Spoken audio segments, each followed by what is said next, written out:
our practical number 2 or exercise number 2, that is assessment of problem solving ability of entrepreneurship.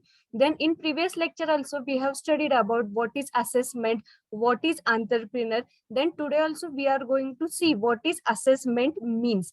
Assessment means, in previous lecture we have studied about this. Assessment means the act of judging or deciding the amount, value, quantity or importance of something, or the judgment or decision that is made.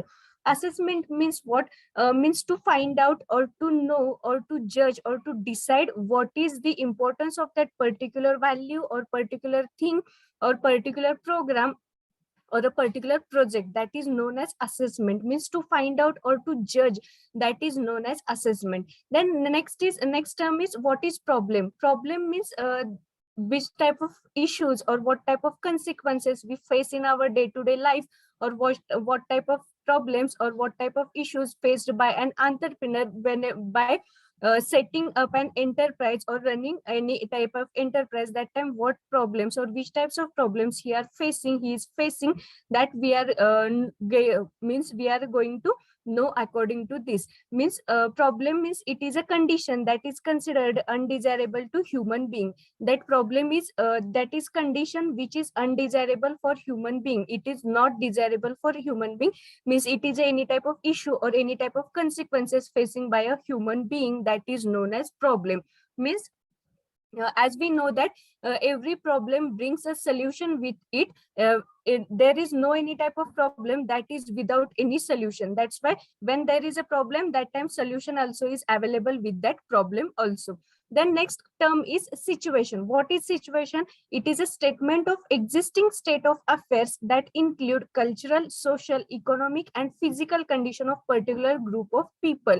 Means it is a situation. Situation means it is a condition where that includes cultural, social, economic or physical condition of particular group of people, that is known as situation. Then what is solution? We have studied about problem. Then every problem brings a solution with itself. Then what is solution? It is a strategy proposed to change an unsatisfactory condition to more satisfying. Means as we know that problem is an undesirable condition or undesirable thing that is to human being. That's why the problem solution is the unsatisfactory. Means it is a solution or it is the action which brings or which develops our condition from unsatisfactory to more satisfying condition, that is known as solution. So तर आता आपण काय बघितलं की previous lecture मध्ये आपण कोणत्या कोणत्या गोष्टी स्टडी केल्या. तर प्रिव्हियस लेक्चर मध्ये आपण हे बघितलं की असेसमेंट ऑफ एंटरप्रेन्योरियल पोटेन्शियल. तर मग आपला आजचा सेकंड एक्सरसाइज जो आहे तो आहे assessment of problem solving ability of entrepreneurship. तर याच्यामध्ये आपण काय बघणार आहोत की असेसमेंट म्हणजे काय, तर ही टर्म आपण लास्ट प्रॅक्टिकल मध्ये पण बघितली होती. असेसमेंट म्हणजे काय, टू फाइंड किंवा टू जज किंवा टू डिसाइड, म्हणजे ह्याला असेसमेंट असं म्हटलं जातं. एखाद्या गोष्टीची म्हणजे एखाद्या अमाऊंट, व्हॅल्यू, क्वालिटी किंवा एखाद्याचा इम्पॉर्टन्स फाइंड आउट करण्यासाठी आपण जे जजमेंट करतो किंवा डिसिजन घेतो किंवा ते गोष्टींचे व्हॅल्यू फाइंड आउट करतो, तर त्याला असेसमेंट असं म्हटलं जातं. त्याच्यानंतर मग प्रॉब्लेम म्हणजे काय असतं, आपण या टायटल मध्ये बघतो assessment of problem solving ability. मग प्रॉब्लेम म्हणजे काय असतं, it is condition that is considered undesirable to human being. म्हणजे ती एक अनडिझायरेबल म्हणजे लोकांसाठी म्हणजे ह्युमन बिंगसाठी ती फेवरेबल नाही, ती अनफेवरेबल कंडिशन आहे, अनडिझायरेबल कंडिशन आहे, म्हणून त्याला प्रॉब्लेम असं म्हटलं जातं. त्याच्यानंतर सिच्युएशन. सिच्युएशन म्हणजे काय असतं,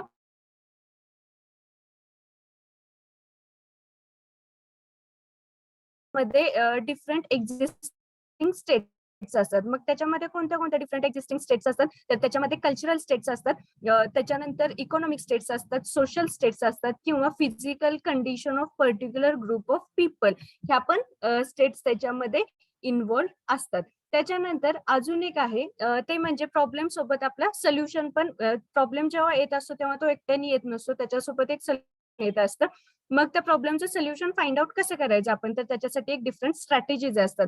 तर सोल्युशन म्हणजे काय, प्रॉब्लेम म्हणजे आपण काय बघितलं की आपण ते जी कंडिशन अनडिझायरेबल असते किंवा अनफेवरेबल असते ह्युमन बिईंगसाठीच, मग ती कंडिशन अनफेवरेबल टू फेवरेबल किंवा अनडिझायरेबल टू डिझायरेबल कंडिशन मध्ये आपण जे ट्रान्सफर करतो तर त्याला सोल्युशन असं म्हटलं जातं. म्हणजे त्याच्यासाठी आपण डिफरंट स्ट्रॅटेजीज यूज करतो किंवा डिफरंट प्लॅन्स यूज करतो, डिफरंट स्कीम्स यूज करतो.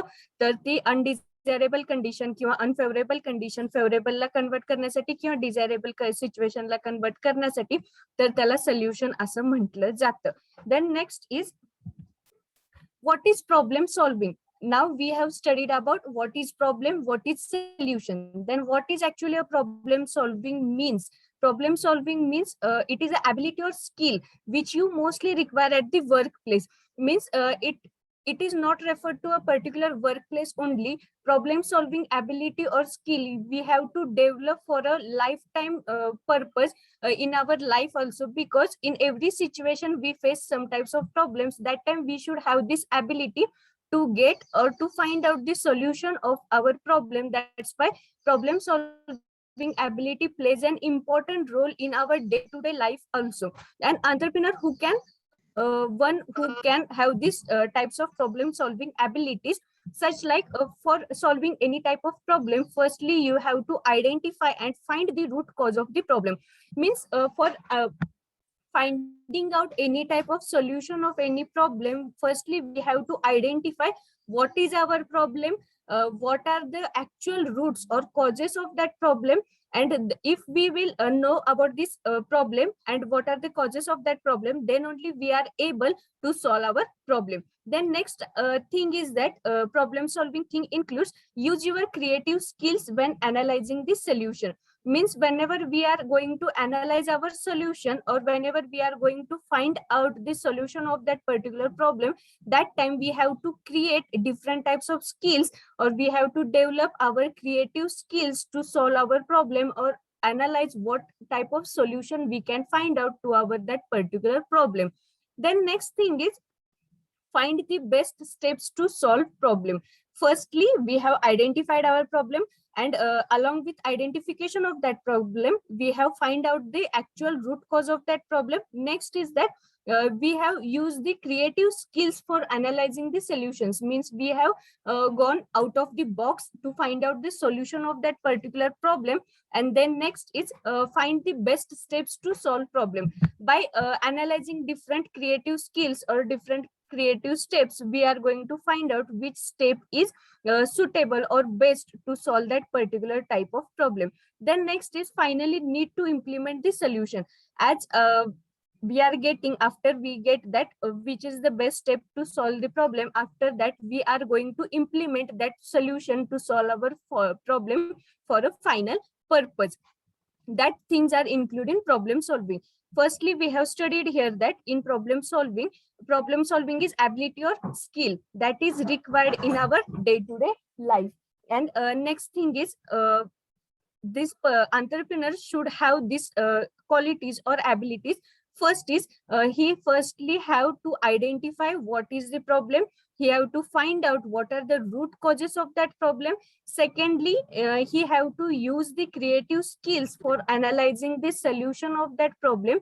Thirdly after analyzing the solutions, thirdly he have to find out which is the best step for solving the problem. And lastly he have to actual implement the solution for solving his actual problem. These things comes under this problem solving ability or problem solving.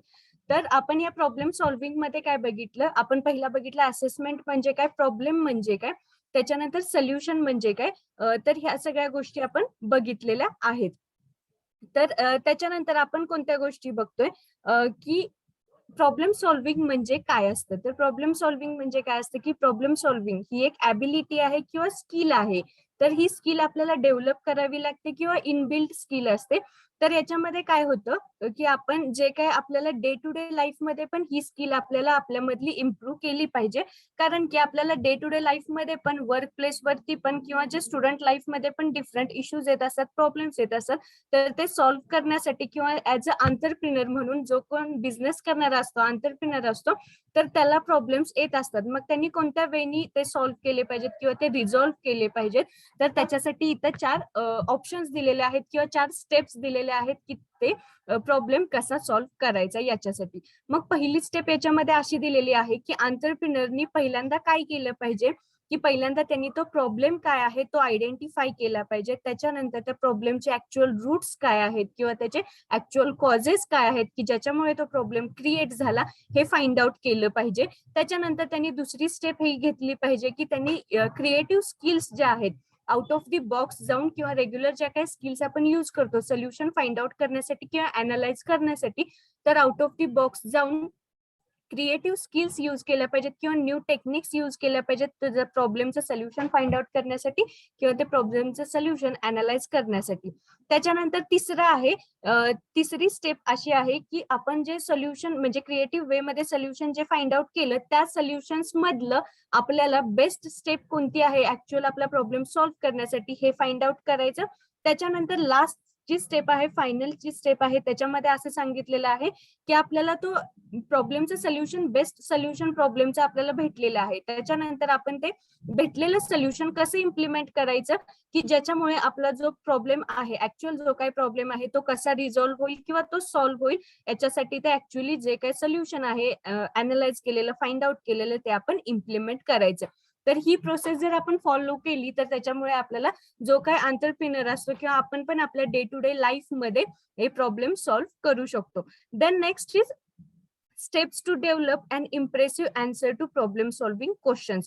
Which steps we have to develop or which steps we have to use to solve our problems, or we have to solve our problems questions. First is define the problem. Firstly, you have to define what is problem. Second, you have to analyze the problem. Means secondly, you have to analyze what is the problem. Means you have to make any type of analysis to analyze that what is the actual problem is. And third step is generate possible solutions. We have to generate possible solutions. And fourth step is select the best solution. As we have seen in this point that what is solving problem solving means, in that also we have used these steps to solve an problem which is faced by an entrepreneur. Then next step is implement and learn which strategy was effective. By implementation we will come to know that which strategy was effective to solve our problem. Whenever we will use these steps one by one, then we are able to solve our problem in a proper way, and we will get a proper solution to our problem, and we will able to overcome these problems which we are facing. Then next is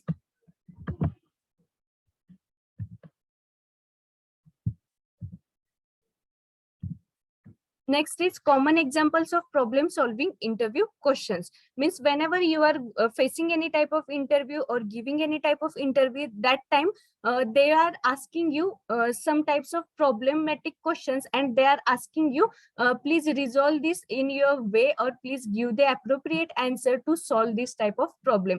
म्हणजे आपण कोणत्याही टाईपचा एखादा interview देत असताना, एखादा interview face करत असताना, त्या टायमिंगला आपल्याला ते काय करतात की आपल्याला एखादा क्वेश्चन देतात किंवा एखादी प्रॉब्लेमॅटिक सिच्युएशन देतात की ज्याच्यामध्ये ते आपल्याला सांगतात की तुम्ही ह्या प्रॉब्लेमॅटिक सिच्युएशनला कसं हँडल कराल किंवा तुम्ही ही सिच्युएशन कशी सॉल्व्ह कराल, फेस कराल. तर याच्यासाठी तुम्हाला त्या क्वेश्चनचा आन्सर देणं म्हणजे इम्पॉर्टंट रोल प्ले करत असतं. मग याच्यासाठी कॉमन एक्झाम्पल्स कोणते आहेत, प्रॉब्लेम सॉल्व्हिंग इंटरव्ह्यूजचे क्वेश्चन्स कोणते असतात. Then first question is describe a situation at work which was very stressful and how you deal with it. Means they may ask that describe the situation which you have faced during your work period and which was very stressful for you, and how you deal with that situation, or how you find out any type of solution to overcome this your stress or stressful situation or your problem. Then next question they ask you that tell us about a problem at workplace which you couldn't solve and what did you do. Next question they ask such like that at workplace which problem you have facing or you have faced and you couldn't find appropriate solution for your problem and what you did for that. They ask such questions to you. Then next question is, do you enjoy solving problem on your own before asking any help? Means such like they ask you that really do you enjoy the problem solving process or directly you ask for help to anybody else such like your colleagues, your boss or your friends to solve your problem. Such questions they are asking to you during any types of interviews. Then next is, have you ever used a creative solution to solve any work related problem? Means for solving any types of problems by going out of the box, have you used any creative solutions or creative ideas to solve your problems? Such questions are also asked by them to you. Then next question is, how do you deal with new challenges at work? Means whenever we join a new work or whenever we join at a new workplace, that time we face some new challenges that are new to us, and how we deal with that challenges or deal with that problems to overcome that problems which we are facing at our workplaces. Then next is, explain a troubleshooting process. Troubleshooting means it is also a solution process in which we find a particular solution to our problem, and what was it, which by which process you troubleshooted your problem and how was it, and explain it in deep. Like this the questions asked to you. Then next is, what makes you a best problem solver as per you? Means if you are a good person to solve your problems or we tackle your problems, then how you will justify that you are a best problem solver person, and how you means how it defines you that you are a best problem solver person. Then next is, how do you deal with a situation where you cannot find the problem solution? Means if you use the creative ways or your day-to-day ways to solve your problem or to find out the solution to your problem, but then also you are not able to find the solution sorry to your problem, then what type you do or what work you do sorry what work you do to solve your problem, that they ask. And if you are not able to solve your problem, then what idea or what innovative thing you have used to resolve your problem in another way, that you have to answer. Then next is, in case of an urgent situation, what do you do? React immediately to solve the problem or assess the situation? Means whenever we face the problem, we have seen in this problem solving, what is problem solving? In that point we have studied that firstly you have to identify what is the problem. According to that, whenever you will identify what is the problem, then only you will be able to reach till the root cause of the problem, and then only you will be able to solve or to get the final or actual solution of that problem. That's why in any situation or in urgent situation, you have to urgently identify the actual problem and you have to urgently identify the problem or the actual cause of the problem. Then next is, how you use to handle challenging tasks. Means whenever at workplace challenging tasks are offered to you, that time how you handle that challenging task or how you overcome or how you tackle with that challenging task. Then next is, describe your process of collecting data and create problem solving strategies. Whenever you are facing any type of problem, that time how you are collecting any type of data and you are able to solve or by you are able to solve different problems by using different strategies or new inventive things or innovative things you are using to solve your problems. Then next is, what type of process did you use for solving problems in your workplace? Means which process do you refer for solving your problem? Means firstly you will identify your problem, or firstly you will directly ask for your help for your colleague. That defines you. That means you are doing work on your own, or you are taking help of another person for solving your problem or solving your issue. That it is described through it. Then next is uh, tell about process of risk management. Means what is risk and how it is managed, or what is the process you used for managing your risk which you are facing while running any type of enterprise, or while doing any type of job. The next is tell us how do you analyze and assess the risk, and how you deal with it. Means firstly you will analyze and assess the risk, and next is describe problem solving situation which you did with an example. Means tell us this problem solving situation in which along with that example which you were used that situation to solve your problem, or which example you refer to solve your problematic situations.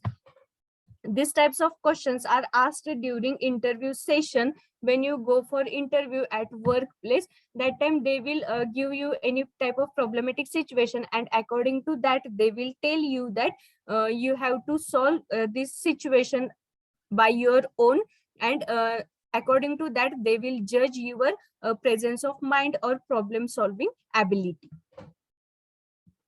Then next point is 7 steps for an effective problem solving process. Which are the 7 steps for effective problem solving process?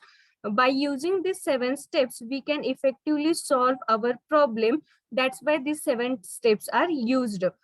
Firstly, the first step is identify the issues. Second step is understand everyone's interest.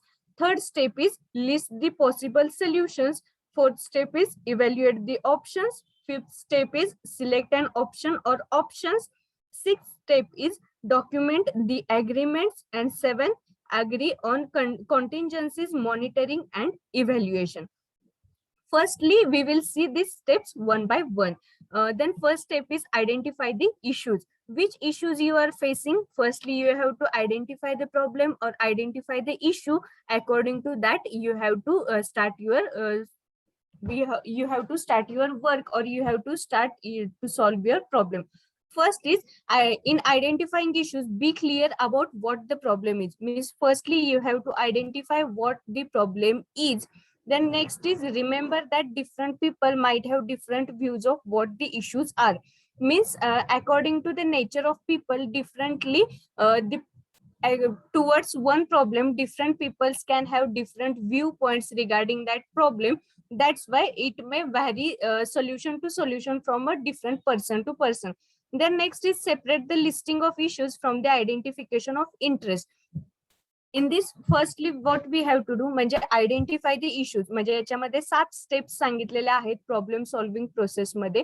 तर त्यातली पहिली जी step आहे ती आहे identify the issues. म्हणजे जो काही तुमचा प्रॉब्लेम आहे, इश्यू आहे, तर तो तुम्ही आयडेंटिफाय करायचा आहे. मग तो आयडेंटिफाय करत असताना त्याच्यासाठी तुम्हाला काय करायचं आहे की पहिल्यांदा तुम्हाला क्लिअरली फाइंड आउट करायचं आहे की तुमचा प्रॉब्लेम काय आहे किंवा इश्यू काय आहे. त्याच्यानंतर दुसरी गोष्ट आहे की प्रत्येक म्हणजे जसं एक मराठीमध्ये प्रोवर्ब आहे, व्यक्ती जेवढ्या व्यक्ती तेवढ्या प्रवृत्ती. म्हणजे जसं आपण बघतो म्हणजे प्रत्येकाचा प्रत्येक प्रॉब्लेम कडे बघण्याचा व्ह्यू पॉइंट हा डिफरंट असतो. म्हणजे त्यांच्या व्ह्यू पॉइंटनी हे सोल्युशन पण डिफरंट असू शकतं. तसं आपण लक्षात ठेवायचे की प्रत्येक जे काही ह्युमन बिंग आहे किंवा पीपल्स आहेत त्यांचे व्ह्यू पॉइंट्स डिफरंट असतात त्या इश्यूच्या रिगार्डिंग. म्हणजे कोणाला तो प्रॉब्लेम टफ वाटू शकतो, कोणाला तो प्रॉब्लेम एकदम इझी वाटू शकतो. तर याच्यावरती ते डिपेंड असतं की प्रॉब्लेम सॉल्व्हिंग तुमची ॲबिलिटी कशी आहे. त्याच्यानंतर थर्ड आहे separate the listing of issues. म्हणजे कोणकोणते इश्यूज आहेत किंवा कोणकोणते प्रॉब्लेम्स आहेत की जे तुमचा इंटरेस्ट आयडेंटिफाय करण्यासाठी हेल्प करतात. तर त्याची तुम्ही एक लिस्ट बनवायची आहे किंवा तयार करायची आहे. तर हे होती पहिली स्टेप, आयडेंटिफाय द इश्यूज. म्हणजे कोणता इश्यू आपल्याला आयडेंटिफाय करायचा आहे. Then next is understand everyone's interest. Nextly, we have to understand what is everyone's interest is, and according to that, you have to work. Means firstly, this is a critical step that is usually missing during problem solving. This is a critical stage or important stage that is actually missing during a problem solving process. Then next is interest are the needs that you want satisfied by any given solution. We often ignore our true interest as we become attached to one particular solution. Means firstly you have to use this step. Means many of the people are not using this step to solve their problem. Then next is you have to satisfy or you have to find a satisfactory solution to your problem. Means you should not stick to a particular solution, that this solution only plays an important role to solve a particular problem. Means such like you don't have to stick to a particular solution only. You have to overlook which different solutions are available with you. Then next is the best solution is the one that satisfies everyone's interest. Means whenever we are working in a group or whenever we are having a partnership enterprise, that time every person having a different viewpoint. According to that, we have to identify different solutions, and we have to firstly identify what are the different interests of the different peoples having. According to that, we have to identify different solutions, or we have to satisfy different solutions giving by giving them. And according to them, if they are able, means if they are able to work with you, or if they are working with you, and if they are satisfied regarding your problem solution, then only it will work whenever you are working in a group. Then next is the best solution is the one that satisfies everyone's interest. Means the best solution means if you find a solution to a particular problem, that time it should satisfy everyone's interest and needs, then only we will able to apply to that particular problem. Then next is it is the time for active listening. Means whenever we are making any type of conversation or communication, that time what we have to do during a problem solving situation, you have to firstly listen actively, or you have to listen in an active way. And after that, you have to understand what are the differences and what are the intentions of the people, what are the different viewpoints of the people, and according to that you have to work for it. Then separate the naming of interest from the listing of solutions. Means after preparing a list of different solutions, you have to name the list or name the interest of the people according to that solutions. This is the second important step in the problem solving process. तर पहिली आपण step बघितली identify कसा issue करायचा किंवा problem करायचा. त्याच्यानंतरची दुसरी जी स्टेप आहे अंडरस्टँड एव्हरीवन्स इंटरेस्ट, म्हणजे आपण प्रत्येकाचा इंटरेस्ट हा जाणून घ्यायचा. म्हणजे जेव्हा आपण एखाद्या वर्क प्लेस मध्ये काम करत असतो तर तिथे आपण एकटे काम करत नसतो. जेव्हा आपला पार्टनरशिप मध्ये बिझनेस असतो तर त्या टायमिंगला पण आपण एकटे नसतो. मग आपलेच व्ह्यू पॉइंट्स लक्षात घेऊन आपणच problem solving solution find out करणं हे चुकीचं आहे. मग जेव्हा आपण एखाद्या ग्रुपमध्ये काम करत असतो किंवा एकापेक्षा जास्त, म्हणजे जर आपण खूप लोकांमध्ये काम करत असतो तर तिथे आपल्याला प्रत्येकाचा इंटरेस्ट हा लक्षात घ्यावा लागतो, प्रत्येकाचा व्ह्यू पॉइंट लक्षात घ्यायला लागतो. तर तिथे कसं असतं की जेव्हा आपण प्रॉब्लेम सॉल्व्ह करत असतो तर त्या टायमिंगला ही जी स्टेप आहे तर ती मिसिंग असते. म्हणजे ऍक्च्युली लोक ही स्टेप यूज करत नाहीत, त्याच्यामुळे अजून कॉन्सिक्वेन्सेस फेस करावे लागतात.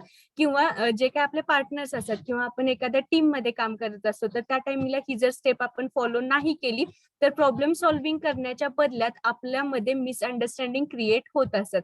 तर याच्यासाठी ही स्टेप यूज करणं हे इम्पॉर्टंट आहे. तर त्याच्यासाठी आपण काय करायचं, प्रॉब्लेम सॉल्व्हिंग प्रोसेस मधली ही सेकंड मोस्ट इम्पॉर्टंट स्टेज आहे. तर या टायमिंगला आपण काय करायचं की जे काही प्रॉब्लेम्स असतील तर ते अकॉर्डिंग टू पीपल त्यांचे व्ह्यू पॉइंट्स डिफरंट असतात, त्यांचे सोल्युशन्स पण डिफरंट असतात. मग ते आपण काय करायचं की पर्टिक्युलर एकाच सोल्युशनला आपण स्टिक नाही व्हायचं. जर आपण पर्टिक्युलर एकाच सोल्युशनला स्टिक झालो तर ते फक्त आपला व्ह्यू पॉइंट असतो, मग त्याच्यामुळे दुसरे लोक पण हर्ट होऊ शकतात. मग याच्यासाठी तो प्रॉब्लेम व्यवस्थित सॉल्व्ह व्हायला पाहिजे, प्लस सगळ्यांना त्याचा प्रॉफिट व्हायला पाहिजे. याच्यासाठी आपण काय करायचं, प्रत्येकाचे व्ह्यू पॉइंट्स लक्षात घ्यायचे. त्याच्यानंतर जो काय ऍक्च्युअल सगळ्यांचा इंटरेस्ट आहे किंवा सगळ्यांना जे काही सोल्युशन अप्रोप्रिएट वाटतं त्याच्यासाठी आपण वर्क केलं पाहिजे. त्याच्यानंतर जेव्हा प्रॉब्लेम सॉल्व्हिंग प्रोसेस चालू असते तर त्या टाइमला आपण ऍक्टिव्ह लिसनर बनलं पाहिजे. मग ऍक्टिव्ह लिसनर कोण असू शकतो? जो बेस्ट स्पीकर जो असतो, जो गुड स्पीकर असतो तोच गुड लिसनर पण असतो. जर तुम्ही एखादी गोष्ट ही व्यवस्थित ऐकलीच नाही तर तुम्ही त्याच्यावरती बोलू शकणार नाही किंवा तुम्ही त्याच्यावरती प्रॉब्लेमचं सोल्युशन फाइंड आउट करू शकणार नाही. त्याच्यासाठी तुम्हाला काय केलं पाहिजे? ऍक्टिव्ह लिसनिंग केलं पाहिजे. म्हणजे तुम्हाला लक्षपूर्वक सगळ्या गोष्टी ऐकल्या पाहिजेत. त्याच्यावरती लोकांचे इंटेन्शन्स काय आहेत, व्ह्यू पॉइंट्स काय आहेत, त्यांचे सोल्युशन्स काय आहेत हे तुम्हाला अंडरस्टँड केले पाहिजेत.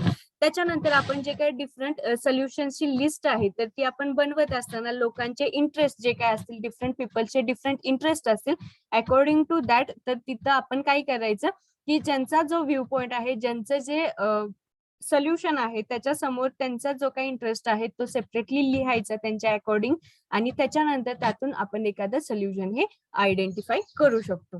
तर ही होती आपली नेक्स्ट स्टेप, सेकंड स्टेप. तर थर्ड स्टेप जी आहे, थर्ड स्टेप अशी आहे, list the problem possible solutions. Means this is the time to do some brainstorming. There may be lots of room for creativity. Separate the listing of options from the evaluation of the options. Means during this second stage we will create a listing of solutions. Then in third stage we will list the possible solutions which are possible to use in our day-to-day life. According to that, or which are appropriate to solve our problem, that solutions we are going to list in this. Then according to that, by doing brainstorming or by thinking deeply on this, we can find out lots of creativity for that particular problem. Means creative solutions we can find out easily.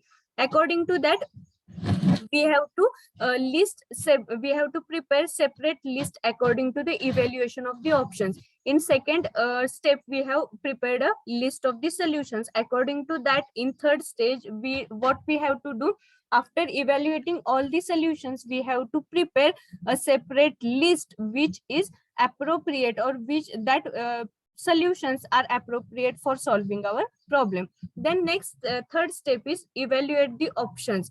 After selecting the different options of the solution, in fourth step we have to find out or we have to evaluate the actual option. Means we have to evaluate the plus, the minuses honestly. You should not be biased, you should not behave here biasly, you should work honestly, you should work neutrally to find out or to evaluate the options. Then next is separate the evaluation of options from the selection of options. Means by selecting different options you can separately evaluate each option which will be able to solve your problem. Then next fifth number step is select an option for options or options. What's the best option in the balance? Firstly you have to select actually that will work for you or not, that also you have to select. And is there a way to bundle a number of options together for a more satisfactory solution? That also you have to think, and according to that you have to prepare or you have to find out the different options. तर त्याच्यामध्ये पहिल्या जे problem solving जे काही process आहे तर त्याच्यामध्ये आपण ज्या 7 इफेक्टिव्ह ज्या काही स्टेप्स आहेत प्रॉब्लेम सॉल्व्हिंगच्या त्याच्यामधल्या पहिल्या 2 स्टेप्स आपण बघितलेल्या आहेत. मग थर्ड जी इम्पॉर्टंट स्टेप आहे तर ती कोणती आहे? लिस्ट दी प्रॉब्लेम सोल्युशन, पॉसिबल सोल्युशन्स. म्हणजे जे काही पॉसिबल सोल्युशन्स असतील तर त्याचे तुम्ही लिस्ट आउट करा किंवा ते फाइंड आउट करा आणि त्याच्या अकॉर्डिंग तुम्ही काय करायचं की जे आपण रेग्युलर प्रॉब्लेम सॉल्व्हिंग साठी प्रोसेस किंवा जे काही सोल्युशन फाइंड आउट करतो तर ते न यूज करता नवीन क्रिएटिव्ह गोष्टींनी पण आपण प्रॉब्लेम आपला सॉल्व्ह करू शकतो. तर याचा आपण विचार केला पाहिजे. त्याच्या अकॉर्डिंग आपण एक इव्हॅल्युएटिव्ह सेपरेटिंग लिस्ट एक बनवली पाहिजे ऑप्शन्सची. तर फोर्थ नंबरची जी स्टेप आहे त्याच्यामध्ये सांगितलेलं आहे इव्हॅल्युएट द ऑप्शन्स. म्हणजे जे काय आपण ऑप्शन्सची डिफरंट ऑप्शनची जी काय लिस्ट काढली त्याच्यामधून आपण एक इव्हॅल्युएशन बनवायचं. म्हणजे जे काय प्लस असतील त्या ऑप्शन्सचे किंवा म्हणजे जे काय प्लस म्हणजे पॉझिटिव्ह पॉईंट्स असतील, मायनसेस म्हणजे जे काय त्या ऑप्शनचे निगेटिव्ह पॉईंट्स असतील तर ते आपण ऑनेस्टली फाइंड आउट करायचे. म्हणजे त्याच्यामध्ये कोणत्याही टाईपचं बायसनेस केलं नाही पाहिजे. आपण न्यूट्रली राहून न्यूट्रली विचार करून त्याचे पॉझिटिव्ह व्ह्यूज आणि निगेटिव्ह व्ह्यूज म्हणजे प्रोज आणि कॉन्स हे आपण फाइंड आउट केले पाहिजेत. त्याच्यानंतर त्याच्यामध्ये अजून एक स्टेप सांगितलेले आहे की जे काही डिफरंट ऑप्शन्स आहेत ते तुम्ही इव्हॅल्युएट करायचे आणि ते तुम्ही सेपरेट करायचे. त्याच्यानंतर फिफ्थ जी स्टेप आहे प्रॉब्लेम सॉल्व्हिंग मधली, तर त्याच्यामध्ये असं सांगितलेलं आहे की सिलेक्ट अन ऑप्शन. त्याच्यात तुमच्या प्रॉब्लेम सॉल्व्ह करण्यासाठी एकच ऑप्शन लागत असेल तर तो सिलेक्ट करायचा, किंवा त्याच्यापेक्षा जास्त ऑप्शन्स लागत असतील तर ते पण आपण सिलेक्ट करायचे. मग या सगळ्या ऑप्शन्स मधला कोणता बेस्ट ऑप्शन आहे आणि तो ऍक्च्युअली बॅलन्सली वर्क करतोय की नाही हे पण आपण फाइंड आउट करायचं. त्याच्यानंतर जे दुसरं पॉइंट आहे तर त्याच्यामध्ये असं सांगितलेलं आहे की आपल्याकडे बंडल ऑफ ऑप्शन्स असतील तर त्यातून ऍक्च्युअली आपण सॅटिस्फाईड आहोत का त्या बंडल्स ऑफ ऑप्शन्स मधून, हे पण आपल्याला फाइंड आउट करायचंय. नाहीतर असं व्हायचं की आपल्याकडे खूप सारे बंडल्स ऑफ ऑप्शन्स असतील पण त्यातून सुद्धा आपल्याला एक सॅटिस्फॅक्टरी सोल्युशन भेटत नाही, किंवा त्या ऑप्शनसाठी पण आपण सॅटिस्फॅक्टरी वे मध्ये वर्क करत नाही.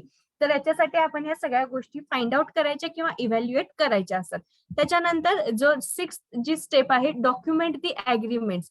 Means don't rely on memory, writing it down will help you think through all the details and implications.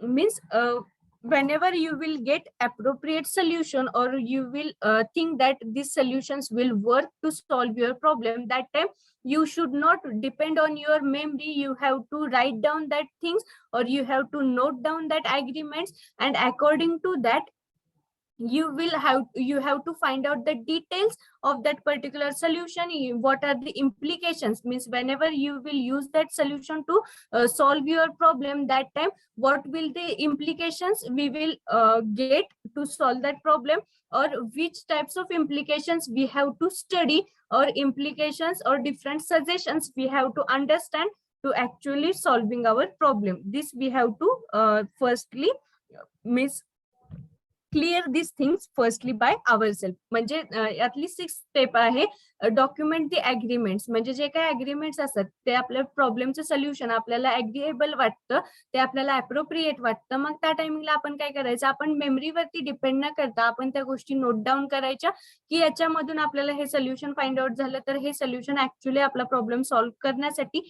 Effective वे मध्ये वर्क करेल. आणि त्याच्या अकॉर्डिंग आपण काय करायचं, जे काही डिफरंट इम्प्लिकेशन्स असतील किंवा त्या सोल्युशनचे डिटेल्स आपण राईट डाऊन करायचे.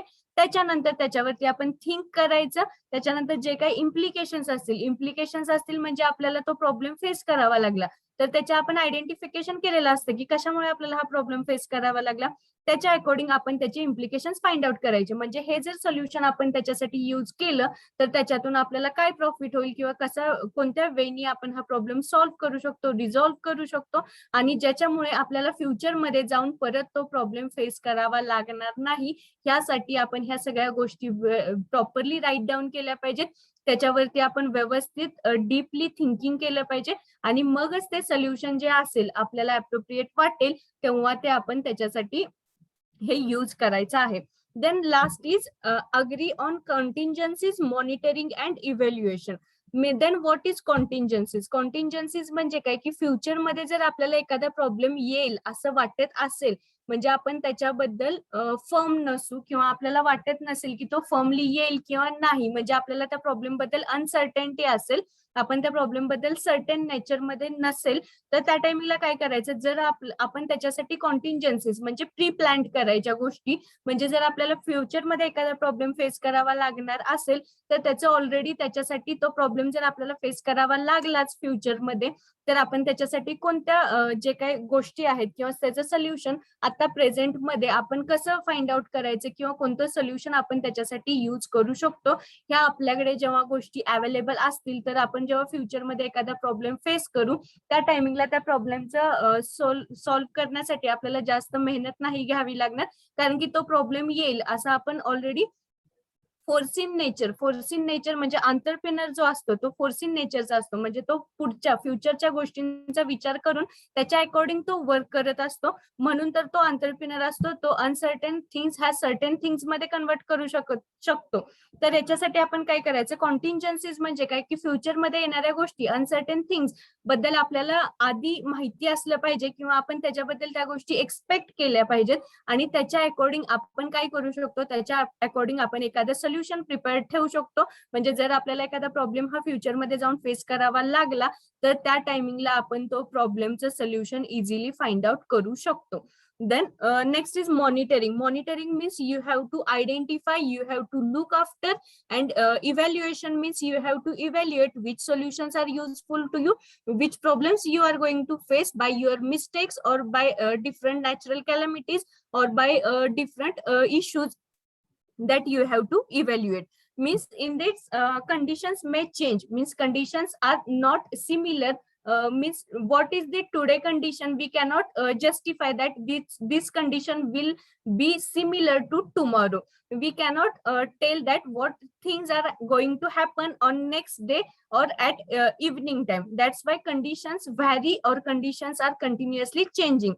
Make contingency agreements about foreseeable future circumstances. Circumstances means problems or issues which we are going to face, means in future, that you have to identify or you have to quantify that, and according to that you have to prepare some types of solutions.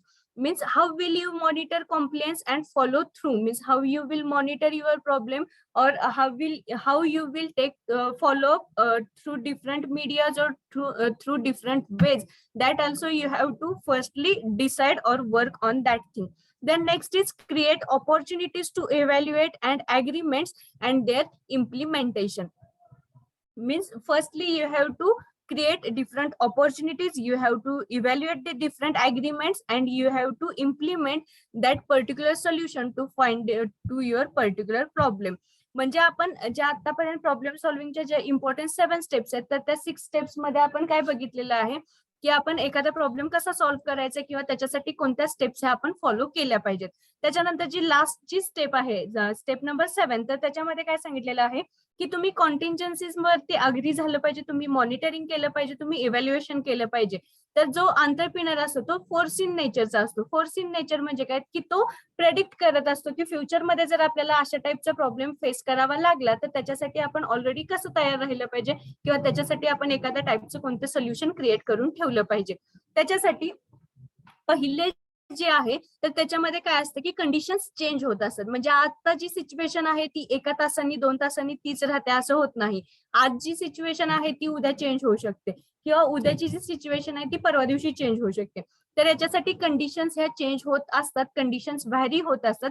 तर त्याच्या according आपण हे preparations केले पाहिजेत. मग त्याच्यासाठी आपण काय केलं पाहिजे की आपण फोर्सिएबल नेचरमध्ये आपण तयार राहिलं पाहिजे. म्हणजे आपल्याला पुढे जाऊन एखादा हा प्रॉब्लेम फेस करावा लागेल, जर आपल्याकडे फायनान्शियल क्रायसिस असेल किंवा एखादं इनपुट क्रायसिस असेल किंवा लेबर क्रायसिस असतील किंवा दुसरे जे काही मार्केटिंग क्रायसिस असतील, तर असे क्रायसिस किंवा असे जर प्रॉब्लेम्स इश्यूज आपण जर फेस करत असेल तर ह्या टायमिंगला आपण कोणत्या टाईपचं सोल्युशन अप्लाय केलं पाहिजे किंवा त्याच्यासाठी आपण कोणत्या वे मध्ये वर्क केलं पाहिजे हे आपण ऑलरेडी आयडेंटिफाय करून ठेवायचं. आणि त्याच्या अकॉर्डिंग जर आपल्याला एखादा मार्केटिंगचा प्रॉब्लेम फेस करावा लागला, मग त्या टायमिंगला आपण कोणत्या टाईपचे सोल्युशन्स फाइंड आउट करायचे किंवा दुसरा कोणता वे आपण यूज करू शकतो आपलं प्रोडक्ट मार्केट करण्यासाठी. तर हे जे डिफरंट प्रॉब्लेम्स असतात तर त्याचं सोल्युशन आपण जर ऑलरेडी प्रिपेअर करून ठेवलं तर त्या टायमिंगला आपल्याला कोणतेही प्रॉब्लेम्स हे फेस करावे लागत नाहीत फ्युचरमध्ये जाऊन. तर त्याच्यानंतर जे दुसरं आहे की आपल्याला मॉनिटर केलं पाहिजे. मॉनिटर म्हणजे काय की तुम्ही त्याच्यावरती तो प्रॉब्लेम जर तुम्हाला फेस करावा लागला तर त्या टायमिंगला तुम्ही त्याचं मॉनिटरिंग कसं कराल, म्हणजे त्याच्यावरती तुम्ही लुक आफ्टर कसं कराल त्या प्रॉब्लेमकडे, तर हे तुम्हाला माहिती असलं पाहिजे. त्याच्यासाठी फॉलोअप घेण्यासाठी म्हणजे त्याची वेळच्या वेळी इन्फॉर्मेशन घेण्यासाठी किंवा त्याचा डेटा कलेक्ट करण्यासाठी तुम्ही कोणती प्रोसेस यूज कराल, तुम्ही कशाच्या अकॉर्डिंग वर्क कराल हे तुम्हाला ऑलरेडी माहिती असलं पाहिजे. त्याच्यानंतर तुम्ही काय केलं पाहिजे, तुम्ही जे काही डिफरंट सोल्युशन्स आहेत तर ते फाइंड आउट करण्यासाठी डिफरंट ऑपॉर्च्युनिटीज तुम्ही क्रिएट केल्या पाहिजेत. तुम्ही डिफरंट इव्हॅल्युएशन केलं पाहिजे गोष्टींचं. त्याच्यानंतर तुम्ही तो प्रॉब्लेमचं सोल्युशन जे काय तुम्ही फाइंड आउट केलं ते तुम्ही कसं इम्प्लिमेंट कराल, आणि जर तुम्ही ते इम्प्लिमेंट केलं असेल तर ते ऍक्च्युअली कसं वर्क होतं की नाही हे आपल्याला माहिती असलं पाहिजे. तर याच्यासाठी आपण हे वर्क करत असतो. मग ह्याच्या म्हणजे हे एक आपलं आजचं प्रॅक्टिकल होतं. तर याच्यामध्ये आपण बघितलं की असेसिंग म्हणजे असेसमेंट आपण कशी केली पाहिजे प्रॉब्लेम सॉल्व्हिंगसाठी किंवा कोणत्या डिफरंट स्टेप्स यूज केल्या पाहिजेत, प्रॉब्लेम म्हणजे काय, सोल्युशन म्हणजे काय आणि असेसमेंट म्हणजे काय. तर ह्या सगळ्या गोष्टी आपण आज बघितलेल्या आहेत. हा होता आपला एक्सरसाइज नंबर 2 किंवा प्रॅक्टिकल नंबर 2. तर आपण within a fraction of second आपण याच्यावरती रिव्हिजन घेऊया. तर आपला आजचा सेकंड एक्सरसाइज होता assessment of problem solving ability of entrepreneurship. म्हणजे आपण एखादा आंतरप्रिनर जो असतो, बिझनेसमन असतो, तर तो एखादा एंटरप्राइज सेटअप करताना त्याला कोणते कोणते प्रॉब्लेम्स फेस करावे लागतात किंवा डे टू डे लाईफ मध्ये आपल्याला पण कोणते प्रॉब्लेम्स फेस करावे लागतात. मग ते प्रॉब्लेम्स फेस करत असताना आपण त्याचं सोल्युशन कसं फाइंड आउट करू शकतो किंवा त्याच्यावरती आपण डिफरंट क्रिएटिव्ह अनालिसिस किंवा क्रिएटिव्ह सोल्युशन्स कसे फाइंड आउट करू शकतो, तर हे आपण याच्यामध्ये बघितलेलं आहे. मग लास्ट लेक्चर मध्ये पण बघितलं आपण असेसमेंट म्हणजे काय.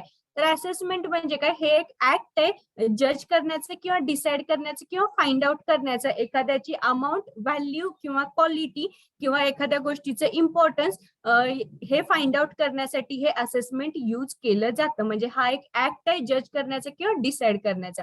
त्याच्यानंतर प्रॉब्लेम म्हणजे काय, प्रॉब्लेम म्हणजे एक अशी कंडिशन असते की जिथे अनडिझायरेबल गोष्टी ह्या होत असतात किंवा अनडिझायरेबल थिंग्स ह्या ह्युमन बिंगला होत असतात आणि त्या ह्युमन बिंग साठी डिझायरेबल नसतात, अनडिझायरेबल असतात, अनफेवरेबल असतात. त्या कंडिशन, जी कंडिशन ह्युमन बिंग साठी अनफेवरेबल असते, अनडिझायरेबल असते, तर त्या कंडिशनला आपण प्रॉब्लेम म्हणतो किंवा इश्यू म्हणतो किंवा आपण त्याला कॉन्सिक्वेन्सेस असं म्हणत असतो.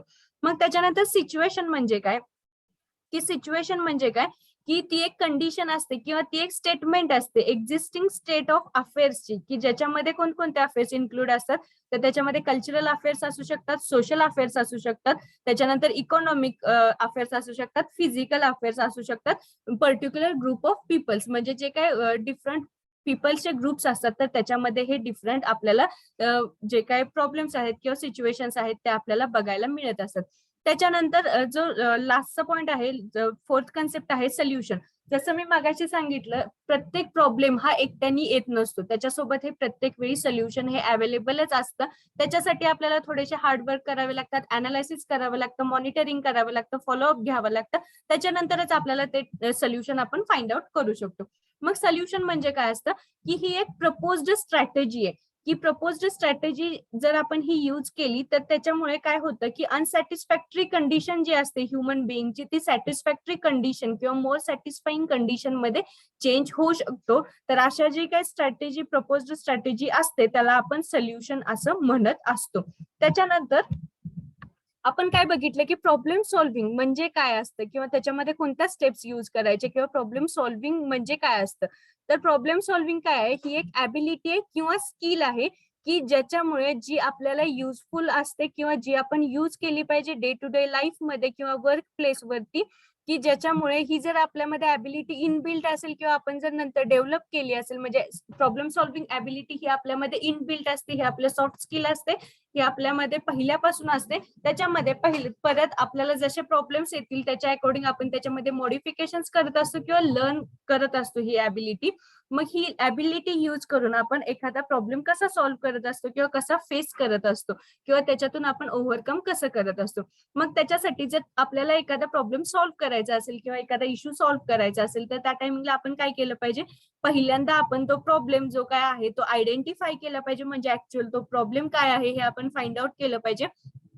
त्याच्यानंतर आपण काय केलं पाहिजे, की त्या प्रॉब्लेमचे ऍक्च्युअल रूट्स काय किंवा कॉजेस काय किंवा कशामुळे आपल्याला तो प्रॉब्लेम फेस करावा लागला. मग त्याच्यामुळे त्याच्यामध्ये जर आपण पहिल्यापासून ते प्रॉब्लेम म्हणजे आपल्या मिस्टेकमुळे क्रिएट झालाय की एखाद्या नॅचरल कॅलॅमिटीजमुळे, डिझास्टर्समुळे क्रिएट झालाय किंवा आपलं व्यवस्थित प्लॅनिंग नव्हतं एंटरप्राइज सेटअप करताना किंवा बिझनेस सेटअप करताना, याच्यामुळे आपल्याला तो प्रॉब्लेम फेस करावा लागतोय का, हे आपल्याला पहिल्यांदा फाइंड आउट करावं लागेल. त्याच्यानंतर दुसरी स्टेप आहे, आपण क्रिएटिव्ह स्किल्स यूज केल्या पाहिजेत अनालाइज करण्यासाठी प्रॉब्लेमचं सोल्युशन. म्हणजे आउट ऑफ द बॉक्स जाऊन आपण त्या स्किल्स ज्या काय आहेत त्या आपण फाइंड आउट केल्या पाहिजेत. त्याच्यानंतर तिसरं जे आहे, तिसरी जी स्टेप आहे त्याच्यामध्ये काय करायचं, आपण डिफरंट वेनी, क्रिएटिव्ह वेनी अनालाइज करतोय सोल्युशन. मग ते सोल्युशन अनालाइज केल्यानंतर त्यातलं बेस्ट स्टेप कोणती आहे किंवा बेस्ट सोल्युशन कोणतं आहे आपल्याला प्रॉब्लेम सॉल्व्ह करण्यासाठी, तर हे आपण फाइंड आउट करायचं. आणि हे फाइंड आउट केल्यानंतर लास्टची जी स्टेप आहे, तर ते आपल्याला जे सोल्युशन बेस्ट वाटतं ते प्रॉब्लेम सॉल्व्ह करण्यासाठी ते आपण इम्प्लिमेंट करायचं आहे. तर ह्या सगळ्या गोष्टी प्रॉब्लेम सॉल्व्हिंग मध्ये येतात किंवा ह्या स्टेप्स जर आपण फॉलो केल्या, एखाद्या एंटरप्रेनरनी फॉलो केल्या, त्याचा एंटरप्राइज सेटअप करताना किंवा सेटअप केल्यानंतर तर त्याचं प्रॉब्लेमचं सोल्युशन त्याला इझिली फाइंड आउट होऊ शकतं किंवा भेटू शकतं. त्याच्यानंतर जे इम्प्रेसिव्ह आन्सर्स आहेत प्रॉब्लेम सॉल्व्हिंग क्वेश्चनसाठी, तर ते कोणते कोणते आहेत? पहिल्यांदा आपण प्रॉब्लेम म्हणजे काय तो डिफाईन केला पाहिजे, म्हणजे आपला काय प्रॉब्लेम आहे तो आयडेंटिफाय केला पाहिजे. दुसरं आहे आपण अनालाइज केलं पाहिजे आपला काय प्रॉब्लेम आहे. त्याच्यानंतर तिसरी स्टेप आहे, त्याच्यासाठी आपण पॉसिबल सोल्युशन्स काय आहेत ते आपण फाइंड आउट केले पाहिजेत किंवा जनरेट केले पाहिजेत किंवा अनालाइज केले पाहिजेत. त्याच्यानंतर चौथी स्टेप आहे, त्या सोल्युशन जे काय आपण जनरेट करतो, अनालाइज करतो किंवा फाइंड आउट करतो, त्याच्यातून आपल्याला बेस्ट जे काय सोल्युशन आहे ते आपल्याला अक्वाइंट करायचं आहे किंवा ते आपण सिलेक्ट करायचं आहे. त्याच्यानंतर लास्ट जी स्टेप आहे की जे आपल्याला बेस्ट सोल्युशन वाटतं तर ते आपण इम्प्लिमेंट करत असताना किंवा इम्प्लिमेंट केल्यानंतर त्याच्यातून ते इफेक्टिव्ह का आहे किंवा त्याची इम्प्लिमेंटेशन स्ट्रॅटेजी किंवा त्या प्रॉब्लेमची सोल्युशन स्ट्रॅटेजी आपल्यासाठी कशी वर्क केली किंवा कोणत्या वे मध्ये वर्क केली, ह्या गोष्टी आपल्याला माहिती असल्या पाहिजेत. त्याच्यानंतरच आपण डिफरंट प्रॉब्लेम्स आपले फाइंड आउट करू शकतो किंवा प्रॉब्लेमचं सोल्युशन फाइंड आउट करू शकतो. त्याच्यानंतर जे आपल्याला इंटरव्ह्यूला गेल्यानंतर कोणते कॉमन क्वेश्चन्स विचारतात प्रॉब्लेमशी रिलेटेड, तर ते ह्याच्यामध्ये सांगितलेलं आहे. म्हणजे आपल्याला डिफरंट जे काही सिच्युएशन देतात, म्हणजे आपल्याला एखादी प्रॉब्लेमॅटिक सिच्युएशन देतात आणि तिथे आपल्याला असं विचारलं जातं की तुम्हाला जर अशा कोणत्या कंडिशन मध्ये एखादा प्रॉब्लेम फेस करावा लागला तर त्या टायमिंगला तुम्ही स्वतः कशी रिॲक्ट व्हाल, तो प्रॉब्लेम सॉल्व्ह करण्यासाठी तुम्ही काय एफर्ट्स घ्याल, तुम्ही स्वतःनी प्रॉब्लेम सॉल्व्ह कराल की तुमच्या फ्रेंड्सकडे, कलिग्सकडे, बॉसकडे किंवा तुमच्या फॅमिलीकडे कोणाकडे हेल्प मागाल. तर अशा टाइपचे डिफरंट प्रॉब्लेम्स म्हणजे त्यांनी डिफरंट क्वेश्चन्स हे विचारलेले आहेत, ते आपण मगाशी बघितलेलेच आहेत. तर ते त्याच्यावरती तुम्ही कसं सोल्युशन देता किंवा कसं तुम्ही त्या गोष्टीला रिॲक्ट करता याच्यावरती तुमचा इंटरव्ह्यू हा डिपेंड असतो. तर हे जे डिफरंट प्रॉब्लेम्स आहेत ते सांगितलेले आहेत. त्याच्यानंतर 7 इम्पॉर्टंट स्टेप्स सांगितलेले आहेत प्रॉब्लेम सॉल्व्ह करण्यासाठी किंवा प्रॉब्लेम सॉल्व्हिंग प्रोसेसमध्ये ह्या 7 इम्पॉर्टंट स्टेप्स आपण कोणत्या कोणत्या यूज करायच्या ते आपण बघितलेलं आहे. तर ते आपण रिवाइज करतोय आता. मग त्यातली पहिली जी स्टेप आहे आयडेंटिफाय द इश्यूज, म्हणजे आपल्याला जो काय आपला प्रॉब्लेम आहे, इश्यू आहे, तो आयडेंटिफाय करायचा आहे. नेक्स्ट जे आहे स्टेप आहे ती अंडरस्टँड एव्हरीवन्स इंटरेस्ट, म्हणजे जेव्हा तुम्ही ग्रुपमध्ये वर्क करत असता तर त्या टायमिंगला तुम्ही प्रत्येकाचा इंटरेस्ट, व्ह्यू पॉईंट हा लक्षात घेतला पाहिजे, त्यांचं सोल्युशन जे काही आहे ते लक्षात घेतलं पाहिजे आणि त्याच्या अकॉर्डिंग तुम्हाला डिफरंट क्रिएटिव्ह आयडियाज भेटू शकतात किंवा डिफरंट क्रिएटिव्ह सोल्युशन्स तुमच्या प्रॉब्लेमसाठी हे भेटू शकतं. तर नेक्स्ट तर थर्ड जी स्टेप आहे लिस्ट दी पॉसिबल सोल्युशन्स, म्हणजे पॉसिबल जे काही सोल्युशन्स असतील तुमचा प्रॉब्लेम सॉल्व्ह करण्यासाठी तर त्याची तुम्ही एक लिस्ट बनवायची आहे. त्याच्यानंतर चौथं जे आहे इव्हॅल्युएट द ऑप्शन्स, म्हणजे जे काही तुम्ही सोल्युशन्स ची लिस्ट बनवलेली आहे तर ते तुम्ही इव्हॅल्युएट करायचे आहेत ऑप्शन्स किंवा सोल्युशन्स ऑनेस्टली. त्याच्यामध्ये कोणत्याही टाईपचं बायसनेस तुम्ही करायचं नाही, न्यूट्रली त्या गोष्टी तुम्ही ऑनेस्टली त्या इव्हॅल्युएट करायच्या आहेत. त्याच्यानंतर पाचवी जी स्टेप आहे सिलेक्ट अन ऑप्शन और ऑप्शन्स, म्हणजे आपल्याला ते ऑप्शन्स जे काय आहेत ते सिलेक्ट करायचे आहेत किंवा जे काही डिफरंट आपल्याकडे ऑप्शन्स असतील किंवा एखादा ऑप्शन असेल ते आपल्याला आयडेंटिफाय करायचे असे आहेत. आणि जर आपल्याकडे खूप सारे ऑप्शन्स असतील तर ते ऍक्च्युली आपल्यासाठी वर्क करतील का, किंवा ते ऑप्शन्स एवढे सारे आहेत आपल्याकडे पण त्यातला एकही ऑप्शन हा आपल्यासाठी युजफुल नाहीये किंवा त्यातलं एकही प्रॉब्लेमचं सोल्युशन आपल्यासाठी युजफुल नाहीये, हे आपल्याला फर्स्टली फाइंड आउट करायचं. आणि त्याच्यानंतर आपण जे काय आहे डॉक्युमेंट्सची जे काय अग्रीमेंटचे डॉक्युमेंट्स आहेत, म्हणजे आपल्यासाठी कोणतं प्रॉब्लेमचं सोल्युशन हे युजफुल होईल किंवा इफेक्टिव्ह वे मध्ये वर्क करेल, हे आपल्याला फाइंड आउट करायचं. आणि त्याच्या अकॉर्डिंग आपण काय करायचं की ते आपण डिटेल्स इम्प्लिकेशन जे काय असतील किंवा जे काय डॉक्युमेंट्स असतील तर ते आपण राईट डाऊन करायचं, त्याच्यावरती इम्प्लिकेशन डिटेल्स आपण फाइंड आउट करायच्या. आणि त्याच्यानंतर आपण जी लास्ट स्टेप आहे ती आहे agree on contingencies monitoring and evaluation, म्हणजे आपण कॉन्टिंजन्सीज हे आपल्या ऑलरेडी प्रिपेअर्ड पाहिजेत, मॉनिटरिंग वे आपले फिक्स्ड पाहिजेत आणि इव्हॅल्युएशन फिक्स्ड पाहिजेत. जर ह्या सगळ्या गोष्टी असतील तरच आपण इफेक्टिव्ह वे मध्ये आपला प्रॉब्लेम हा 7 स्टेप्स मध्ये व्यवस्थित सॉल्व्ह करू शकतो. Then our next exercise is today we are going to see our one more exercise, that is exercise number 3, exercise on creativity. What is creativity and how it is used or how it plays an important role to set up an enterprise or how it works for an entrepreneur, this we are going to see today.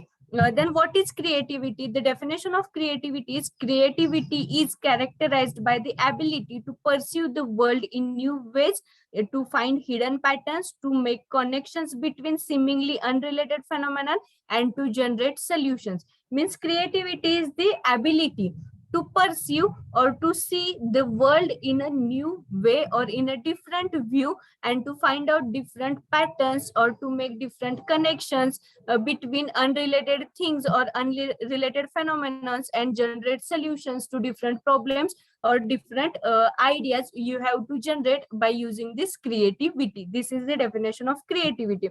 Then what is actually creativity is? Creativity is a skill. It is a skill that can be developed and a process that can be managed. It is a skill that can be developed, and it is also a process that can be managed. It begins with the foundation of knowledge. Means creativity begins with the knowledge, learning a discipline, and mastering a way of thinking. Means whenever you are having different types of knowledges, whenever you are able to learn in a discipline, or whenever you are able to learn in a particular discipline, or if you are having a mastery in a way of thinking, that time only you will develop a good type of creativity, or you will create a new creativity, or you will create new innovations or inventions. One's ability to generate innovative ideas in business is not merely a function of the mind, but also a function of 5 key behavior that optimize his brain for discovery. Means one's ability of creating or generating innovative ideas in business is not only sufficient, but along with that, you have to use this 5 key behavior to optimize this brain, means discovery of your things, new things. And according to this, which are the 5 key factors? First is associating. Associating means you have to create connection between different questions, different problems, different ideas, and unrelated fields. Then only you will able to find out creativity or find out solution. Means associating means creating relationships, or finding out relationships, or creating or drawing connections. Then next is questioning. Questioning means posing queries that challenge common wisdom. Questioning means what? Which types of queries you are facing. According to that, you have to pose, and you have to pose your queries or challenges which you are facing. Then next factor is observing. Means observation plays an important role in creativity, because whenever you will observe in a keen way or in a neat way, then only you will able to create new things on a time, or you will create and amazing things. That's why observation plays an important role. Scrutinizing the behavior of customers, suppliers, and competitors to identify new ways of doing things. Means entrepreneur have to modify his behavior. He have to identify what are the behaviors of customers, what are the actual demands of the customers, what are the actual requirements of the customers, what are the behavior of suppliers, what are the behaviors or what are the different strategies of the competitors. Then only by observing these things, then only you will identify or you will create new strategies to overcome your problems, or to get new type of success in your business venture. Then next is networking. Meeting people with different ideas and perspectives. Means whenever you will create a vast network, or you will meet new people, then only you will get different ideas or different perspectives, because every person have different viewpoints, different ideas, different seeing ability, point of view. That's why by meeting different people, we can find out different ideas and perspectives. Then next is experimenting. After this, you have to constructing interactive experiences and provoking unorthodox responses to see what insights emerge. Means you have to experiment on new things, then only the creative things will happen, or the innovations will create to raise up your enterprise. तर आपण जो आता बघतोय तो आपला exercise आहे, exercise on creativity. Exercise on creativity म्हणजे काय, आपली क्रिएटिव्हिटी डेव्हलप होण्यासाठी किंवा आपल्यामध्ये जर क्रिएटिव्हिटी असेल तर ती अजून कशी इम्प्रूव्ह करायची किंवा ती अजून कशी फ्लावर करायची किंवा त्याच्यामध्ये अजून कोणत्या गोष्टी आपण इम्प्रूव्ह करू शकतो आपली क्रिएटिव्हिटी स्ट्रॉंग बिल्डअप होण्यासाठी, तर हे आपण याच्यामध्ये बघतो आहोत. मग याच्यामध्ये क्रिएटिव्हिटीची डेफिनेशन दिलेली आहे. क्रिएटिव्हिटीची डेफिनेशन कोणती दिलेली आहे? Creativity is कॅरेक्टराइज्ड by the ability to perceive the world in new ways, to find hidden patterns, to make connections between seemingly unrelated phenomena and to generate solutions. ही क्रिएटिव्हिटीची डेफिनेशन आहे. मग क्रिएटिव्हिटी काय आहे? ही एक स्किल आहे की जी डेव्हलप होते आणि त्याच्यासोबत ही एक प्रोसेस पण आहे की जी आपण मॅनेज करू शकतो. मग त्याच्यामध्ये क्रिएटिव्हिटी ही कशापासून सुरू होते किंवा ह्याचे फाउंडेशन्स काय आहेत किंवा ह्याचे बेसिस काय आहेत क्रिएटिव्हिटीचे, तर ह्याचे पहिला बेस जो आहे तो आहे नॉलेज. म्हणजे जर आपल्याकडे एखाद्या गोष्टीचं नॉलेज असेल तर त्या गोष्टीच्या रिलेटेड आपल्याला क्रिएटिव्हिटी म्हणजे नवीन क्रिएटिव्ह आयडियाज हे आपल्याला फाइंड आउट होऊ शकतात किंवा आपण फाइंड आउट करू शकतो.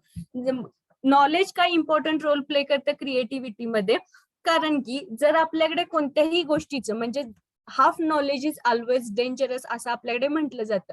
तर हाफ नॉलेज असणं काय होतं की हाफ नॉलेज जर आपल्याकडे असेल तर आपण एखादी गोष्ट ही क्रिएट केली किंवा क्रिएटिव्ह वे मध्ये बनवली तर त्याचे आपल्याला प्रोज आणि कॉन्स हे माहित नसतात. जर आपल्याला त्या गोष्टीचं फुल नॉलेज असेल, डीप नॉलेज असेल, तरच आपण त्या गोष्टीच्या अकॉर्डिंग आपण क्रिएटिव्ह थिंग्स बनवू शकतो.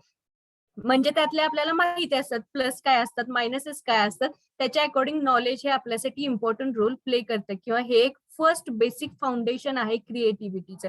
त्याच्यानंतर नेक्स्ट आहे learning a discipline. Learning a discipline म्हणजे काय, आपण व्यवस्थित डिसिप्लिन मध्ये पण बिहेव केलं पाहिजे, प्लस आपण एखादा एंटरप्रेन्योर असेल तर तो कोणत्या वे मध्ये वर्क करतोय किंवा तो कोणत्या टाईप मध्ये वर्क करतोय त्याच्या अकॉर्डिंग त्या डिसिप्लिन मध्ये किंवा आपण एखाद्या डिसिप्लिनचा फॉर एक्झाम्पल आपण आता फूड जे काही प्रोसेसिंग आहे तर त्याचा बिझनेस आपण स्टार्ट केला, तर त्या फूड प्रोसेसिंग बिझनेस मध्ये आपल्याला त्याचे कोणते कोणते ग्रेडिंग कसं केलं पाहिजे, त्याच्यानंतर आपण प्रोसेसिंग कसं केलं पाहिजे, मार्केटिंग कसं केलं पाहिजे, पॅकेजिंग कसं केलं पाहिजे, ह्या सगळ्या गोष्टी येतात. म्हणजे आपल्याला त्या पर्टिक्युलर डिसिप्लिन म्हणजे पर्टिक्युलर डिपार्टमेंट, पर्टिक्युलर सेक्शन जे काय आहे त्याच्यामधलं आपल्याला नॉलेज असलं पाहिजे किंवा त्याच्या रिलेटेड आपण ट्रेनिंग घेतलं पाहिजे किंवा त्याच्या रिलेटेड आपण डिफरंट स्किल्स या लर्न केल्या पाहिजेत. त्याच्यानंतर आहे mastering a way of thinking. म्हणजे आपला जो वे ऑफ थिंकिंग आहे तर त्याच्यावरती आपण मास्टरी केली पाहिजे किंवा त्याच्यामध्ये आपण इम्प्रुव्हमेंट्स केल्या पाहिजेत की कशा वे मध्ये आपण थिंक केलं पाहिजे, त्याच्या अकॉर्डिंग आपल्याला कोणत्या क्रिएटिव्ह आयडियाज येऊ शकतात किंवा त्याच्या अकॉर्डिंग आपण आपल्या बिझनेसमध्ये प्रॉफिट जनरेट करू शकतो. त्याच्यानंतर जे काय आपलं आहेत म्हणजे आपल्याला इनोव्हेटिव्ह आयडियाज बिझनेस रेजअप करण्यासाठी फक्त युजफुल नाहीयेत, त्याच्यासोबत हे 5 की फॅक्टर्स किंवा फंक्शन्स जे काय आहेत तर ते पण यूज करावे लागतात. तर त्यातलं पहिलं जे आहे ते आहे असोसिएटिंग. असोसिएटिंग म्हणजे काय की आपल्याला 2 क्वेश्चन्स मधलं कनेक्शन्स फाइंड आउट करता आले पाहिजेत, 2 प्रॉब्लेम्स मधलं, 2 आयडियाज मधलं किंवा अनरिलेटेड फील्ड्स मधलं जे काही कनेक्शन आहे किंवा रिलेशन आहे ते पहिल्यांदा आपल्याला फाइंड आउट करता आलं पाहिजे. त्याच्यानंतर दुसरा जो आहे क्वेश्चनिंग. क्वेश्चनिंग म्हणजे जर आपण क्वेश्चनिंगच नाही केलं, जर आपल्याला प्रश्नच कुठले पडले नाहीत, तर त्याच्यातून जर आपल्याला प्रश्नच पडले नाहीत तर आपण जी काही प्रोसेस चाललेली आहे त्याच्यावरूनच आपण वर्क करायला चालतो. जेव्हा आपल्याला क्वेश्चन्स पडायला चालू होतात, जेव्हा आपल्याला क्वेश्चनिंग आपण करतो, जेव्हा आपल्याला क्युरीज ह्या माहिती व्हायला चालू होतात, तर त्या टायमिंगलाच आपण काय करतो की आपल्याला नवीन क्रिएटिव्ह किंवा इनोव्हेटिव्ह थिंग्स या सुचायला चालू होतात. त्याच्यानंतर तिसरं जे फॅक्टर आहे किंवा फंक्शन आहे ते आहे ऑब्झर्विंग. ऑब्झर्विंग म्हणजे काय की ऑब्झर्वेशन हे इम्पॉर्टंट रोल प्ले करतं कोणत्याही फील्डमध्ये, फक्त एंटरप्रेन्योर साठी नाही तर प्रत्येक फील्डमध्ये हे ऑब्झर्वेशन इम्पॉर्टंट रोल प्ले करत असतं. मग त्याच्यासाठी आपण काय केलं पाहिजे, जर आपण एक एंटरप्रेन्योर असेल आपण एक एंटरप्राइज रन करत असेल तर त्या टायमिंगला आपल्याला कस्टमरचं बिहेवियर माहिती पाहिजे. म्हणजे त्यांच्या डिमांड्स कोणत्या आहेत, रिक्वायरमेंट्स कोणत्या आहेत, त्यांच्या जे काय म्हणजे त्यांच्या आवडी कशा आहेत, त्यांचे टेस्ट कशा आहेत, त्यांचा जास्त प्रेफरन्स कोणत्या थिंगसाठी, ह्या त्यांच्या बिहेवियर आपण ऑब्झर्व केलं पाहिजे. त्याच्या अकॉर्डिंग आपण आपल्या बिझनेसमध्ये एंटरप्राइजमध्ये मॉडिफिकेशन्स केले पाहिजेत. त्याच्यानंतर जे काय आपल्याला इनपुट सप्लायर्स असतील किंवा तर त्यांचं बिहेवियर कसं आहे किंवा त्यांच्याकडून आपल्याला अजून कसा प्रॉफिट होईल किंवा ते आपल्यासाठी कसे हेल्पफुल होतील, तर हे आपण ऑब्झर्व केलं पाहिजे.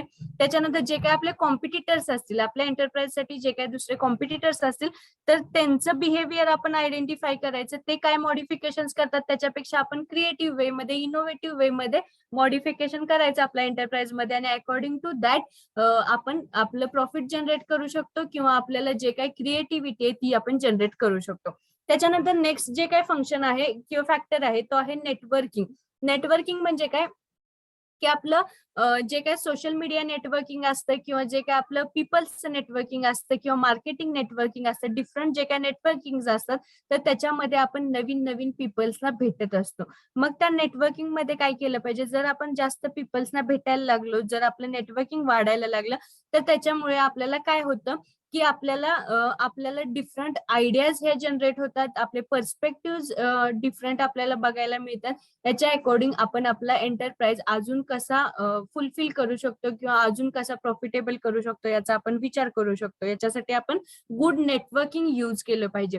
त्याच्यानंतर जो आहे तो आहे एक्सपेरिमेंटिंग. एक्सपेरिमेंटिंग म्हणजे काय की आपण नवीन नवीन गोष्टी एक्सपेरिमेंट केल्या पाहिजेत. त्याच्या अकॉर्डिंग आपल्याला समजेल की कोणते गोष्टी आपल्यासाठी रिअली वर्क करतात अकॉर्डिंग टू, म्हणजे जर तुम्ही ऍज अ एंटरप्रेनर म्हणजे ऍज अ बिझनेसमन तुम्ही जर एखादी गोष्ट सेटअप केली आणि त्या टायमिंगला जर तुम्ही एक्सपेरिमेंटच गोष्टी केल्या नाहीत, म्हणजे पीपल्सच्या जे काही डिमांड्स असतील, त्यांच्या जे काही टेस्ट असतील त्या चेंज होत असतील टाइमच्या अकॉर्डिंग, त्यांच्या जे काही रिक्वायरमेंट्स चेंज होत असतील, आणि तरी तुम्ही तुमच्यामध्ये बिझनेसमध्ये एक्सपेरिमेंट नाही केले आणि तुम्ही जो काही आधीचा बिझनेस चाललाय त्याच्या अकॉर्डिंगच तुम्ही वर्क करत असाल, तर त्या टाइमिंगला तुम्ही मार्केटमध्ये टिकू शकत नाही. त्याच्यासाठी तुम्हाला बेस्ट एंटरप्रेन्योर बनण्यासाठी तुमचा बिझनेस जो काय आहे व्यवस्थित फुलफिल आणि व्यवस्थित रन करण्यासाठी तुम्हाला एक्सपेरिमेंटिंग करणं हे इम्पॉर्टंट रोल प्ले करतं. याच्यासाठी तुम्हाला असोसिएट असलं पाहिजे, क्वेश्चनिंग केलं पाहिजे, ऑब्झर्वेशन असलं पाहिजे, तुमचं नेटवर्किंग इन्क्रीज केलं पाहिजे, आणि एक्सपेरिमेंटिंग केल्यानंतर तुमच्यात क्रिएटिव्हिटी क्रिएट होऊ शकते किंवा तुमच्यात क्रिएटिव्ह इनोव्हेटिव्ह आयडियाज ह्या जनरेट होऊ शकतात. त्याच्या अकॉर्डिंग तुमच्या बिझनेससाठी ह्या गोष्टी युजफुल असतात. Then next is for creativity, these things are important, or these things plays an important role. Means firstly that you have to generate idea in your mind. Means firstly you have to generate any type of imagination in your mind, you have to generate idea, you have to clear your vision, you have to work on your vision, you have to clear your imagination, you have to clear your inspiration, and you have to create innovative things, or you have to generate innovations. And your thinking should be outside the box or out of the box, then only the creativity will take a birth. These things plays an important role for creativity purpose. म्हणजे जर ह्या गोष्टी असतील, म्हणजे innovation, thinking outside the box, mind, ideas, vision, imagination, inspiration, ह्या जर गोष्टी असतील तरच आपल्याला क्रिएटिव्हिटीचा हा बर्थ होऊ शकतो किंवा तिथून क्रिएटिव्हिटी ही जनरेट होऊ शकते. Then next is assessing individuals' creativity, means to finding out or to judge the particular individual's creativity. By these ways or by these methods we can generate creativities of different individuals. In this way, for judging or for accessing creativity quotient were prepared. Means such like intelligent questions, such like creativity quotient also developed, and it is similar to intelligence quotient, or it is similar like intelligent questions, and it makes more weight to ideas that are radically different from other ideas in the response. Means it makes a weight to ideas, or it works in a radical ways or other ideas in the responses. For approaches of assessing individual creativity, means to finding out different individuals creativity, these different methods or approaches we are going to see, which approaches we are going to use to find out the individual's creativity. First is psychometric approach. Psychometric approach, J.P. Guilford, who pioneered the modern psychometric study of creativity and constructed several tests to measure creativity in 1967. J.P. Guilford was a pioneer of this modern psychometric study, and he created a different test to measure the creativity in 1967. From that different test, first is plot titles. Plot titles means what? Where participants are given the plot of the story and asked to write original titles. Means according to that, what it is given, some types of different plots or paragraphs or different things are given to the participants in that particular game, and to find out what is the actual creativity of that individual.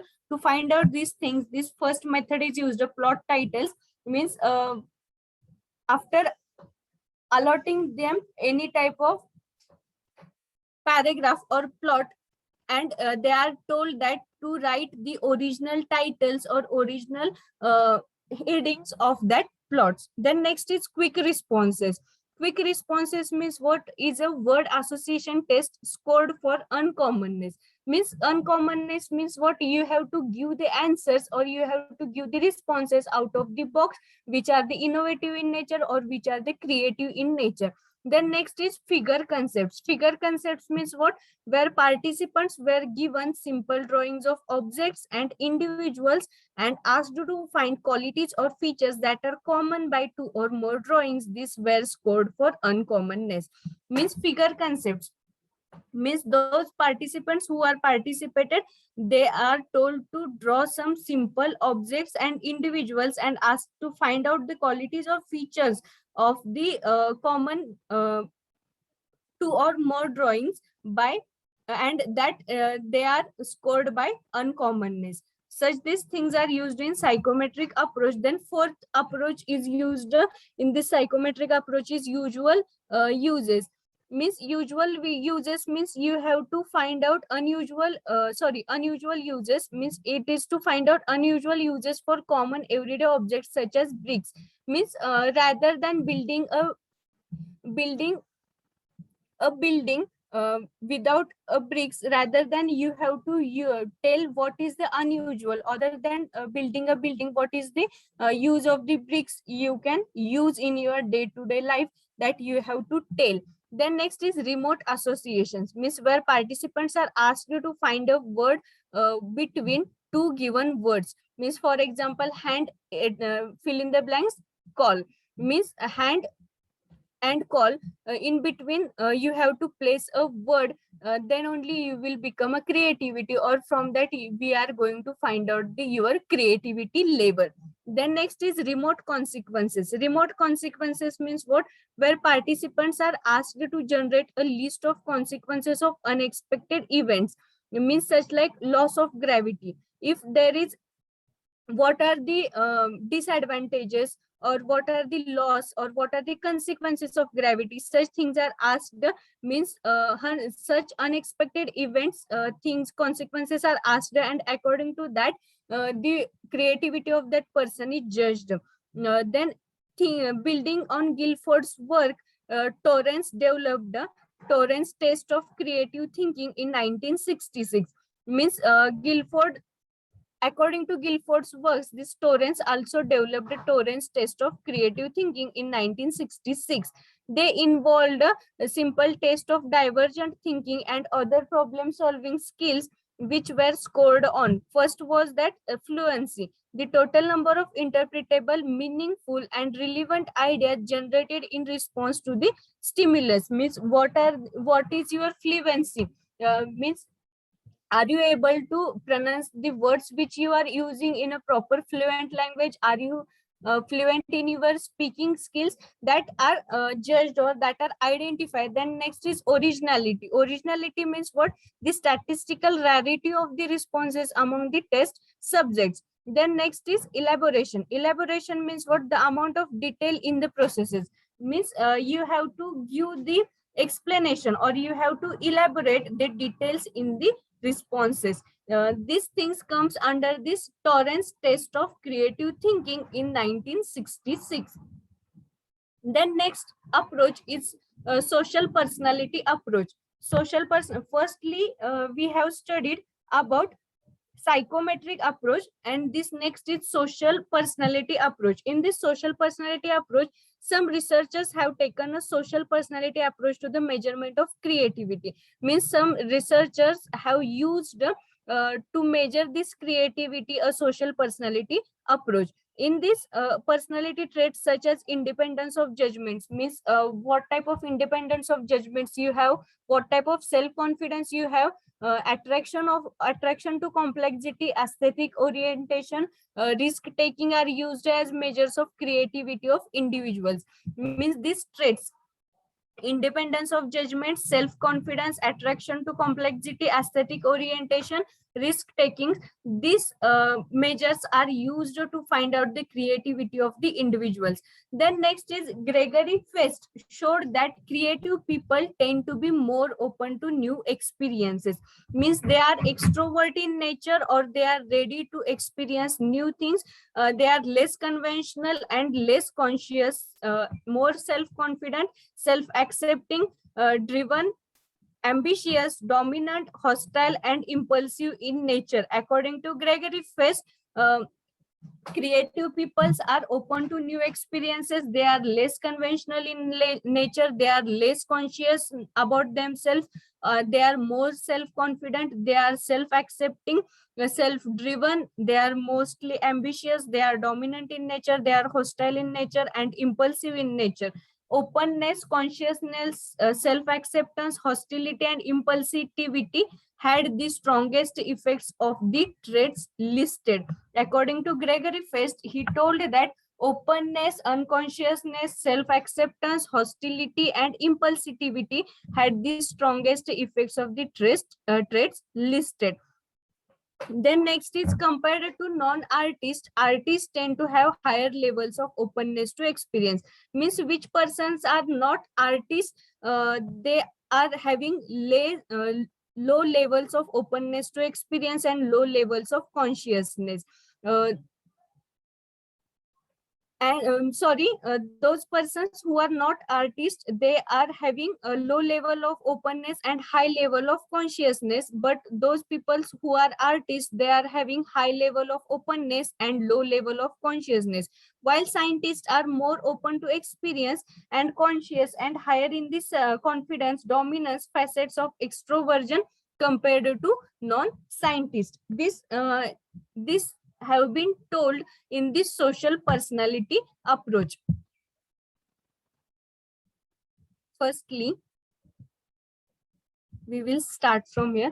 Assessing individuals creativity, म्हणजे एखाद्या इंडिव्हिज्युअलची creativity find out करण्यासाठी हे different approaches दिलेले आहेत. मग त्याच्यामध्ये कोणते approaches दिलेले आहेत, तर पहिला आहे क्रिएटिव्हिटी क्वेश्चन. क्रिएटिव्हिटी क्वेश्चन हे कसं असतं की आपल्या एखाद्या पर्सनची क्रिएटिव्हिटी फाइंड आउट करण्यासाठी, जसं आपण एखाद्या पर्सनचं जे काही इंटेलिजन्स फाइंड आउट करण्यासाठी इंटेलिजन्स क्वेश्चन यूज करतो, तसं एखाद्या पर्सनची क्रिएटिव्हिटी फाइंड आउट करण्यासाठी क्रिएटिव्हिटी क्वेश्चन हा यूज केला जातो. मग त्या क्रिएटिव्हिटी क्वेश्चन मध्ये डिफरंट अप्रोचेस येतात किंवा डिफरंट जे काय आहेत ते टाइप्स येतात. तर त्याच्यामध्ये पहिलं जे आहे तो आहे पहिला सायकोमेट्रिक अप्रोच. सायकोमेट्रिक अप्रोच म्हणजे काय, जे.पी. गिलफोर्ड्स होते, तर त्यांनी काय केलं होतं की त्यांनी स्टार्ट केलं होतं modern psychometric study of creativity. हे पायनर होते मॉडर्न सायकोमेट्रिक स्टडी ऑफ क्रिएटिव्हिटीचे. आणि त्यांनी सेव्हरल क्रिएटिव्हिटी टेस्ट करण्यासाठी सेव्हरल टेस्ट बनवल्या होत्या 1967 मध्ये.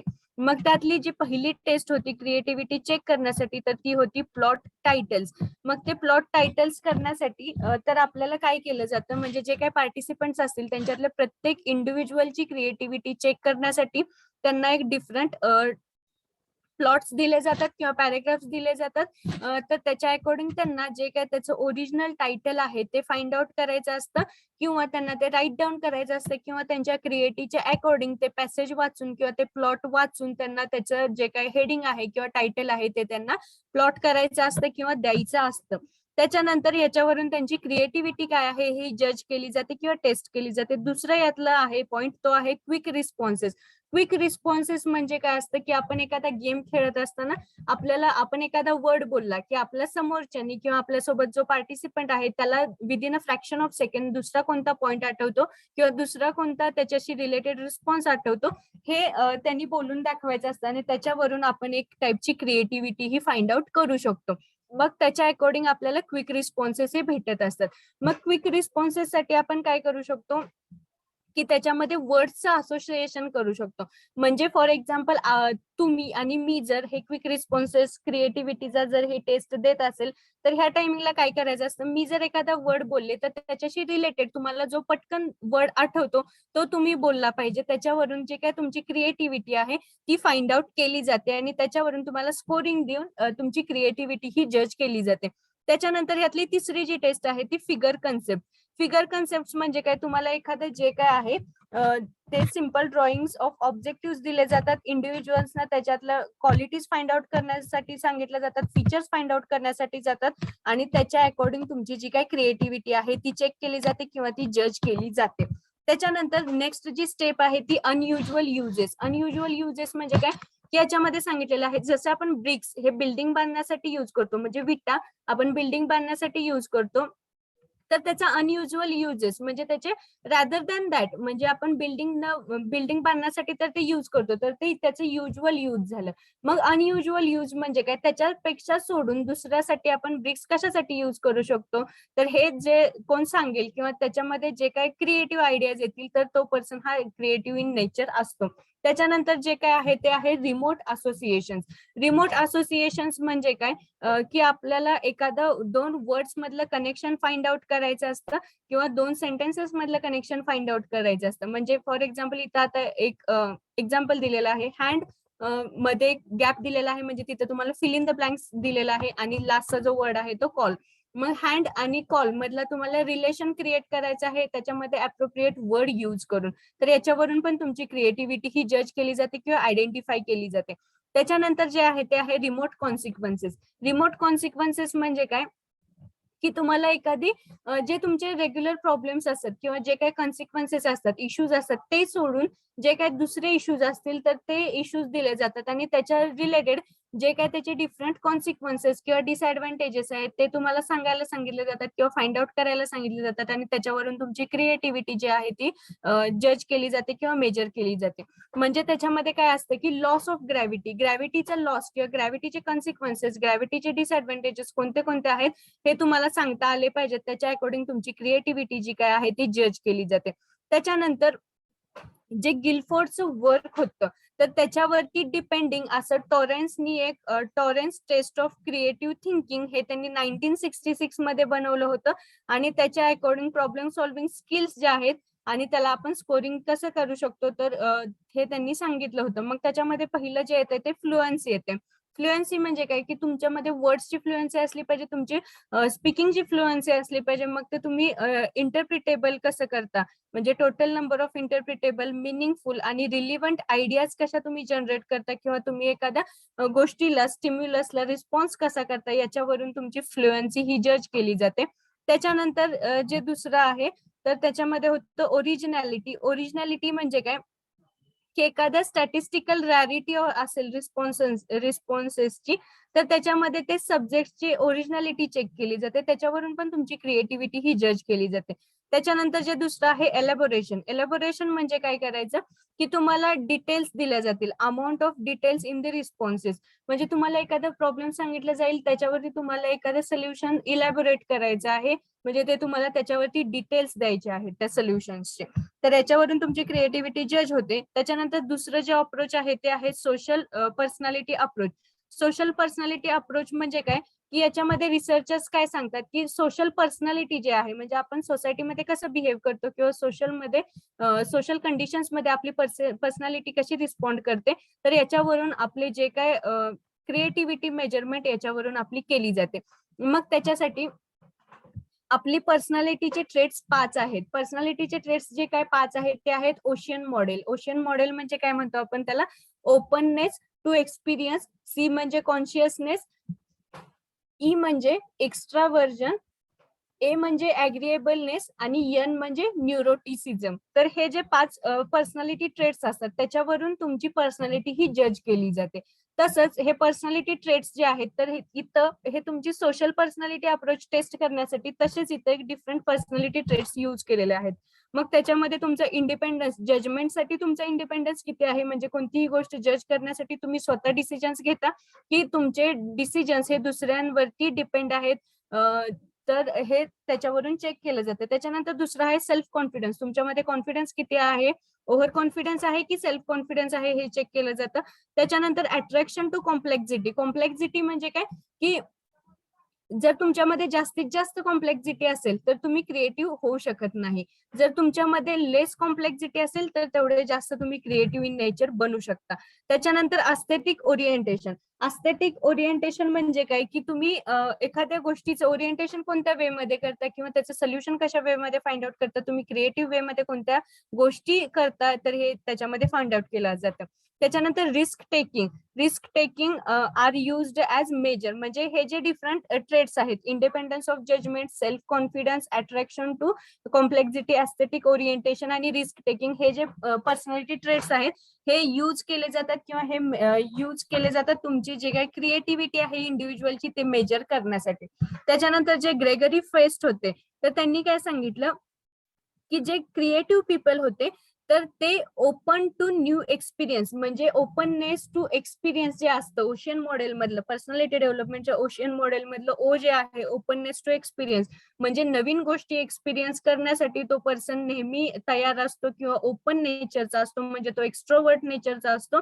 तर तो जेवढा जास्त ओपननेस इन नेचर असेल तेवढा तो लेस कन्व्हेन्शनल आणि लेस कॉन्शियस असतो. म्हणजे काय असतं की तो जो पर्सन जास्त एक्स्ट्रोवर्ट नेचरचा असतो तर तो लेस कॉन्शियस असतो. त्याच्यानंतर तो मोर सेल्फ कॉन्फिडंट असतो आणि तो सेल्फ ऍक्सेप्टिंग गोष्टी असतो, सेल्फ ड्रिव्हन असतो, म्हणजे स्वतःच्या गोष्टी स्वतः ठरवत असतो, सेल्फ अम्बिशियस असतो, डॉमिनेटिंग असतो.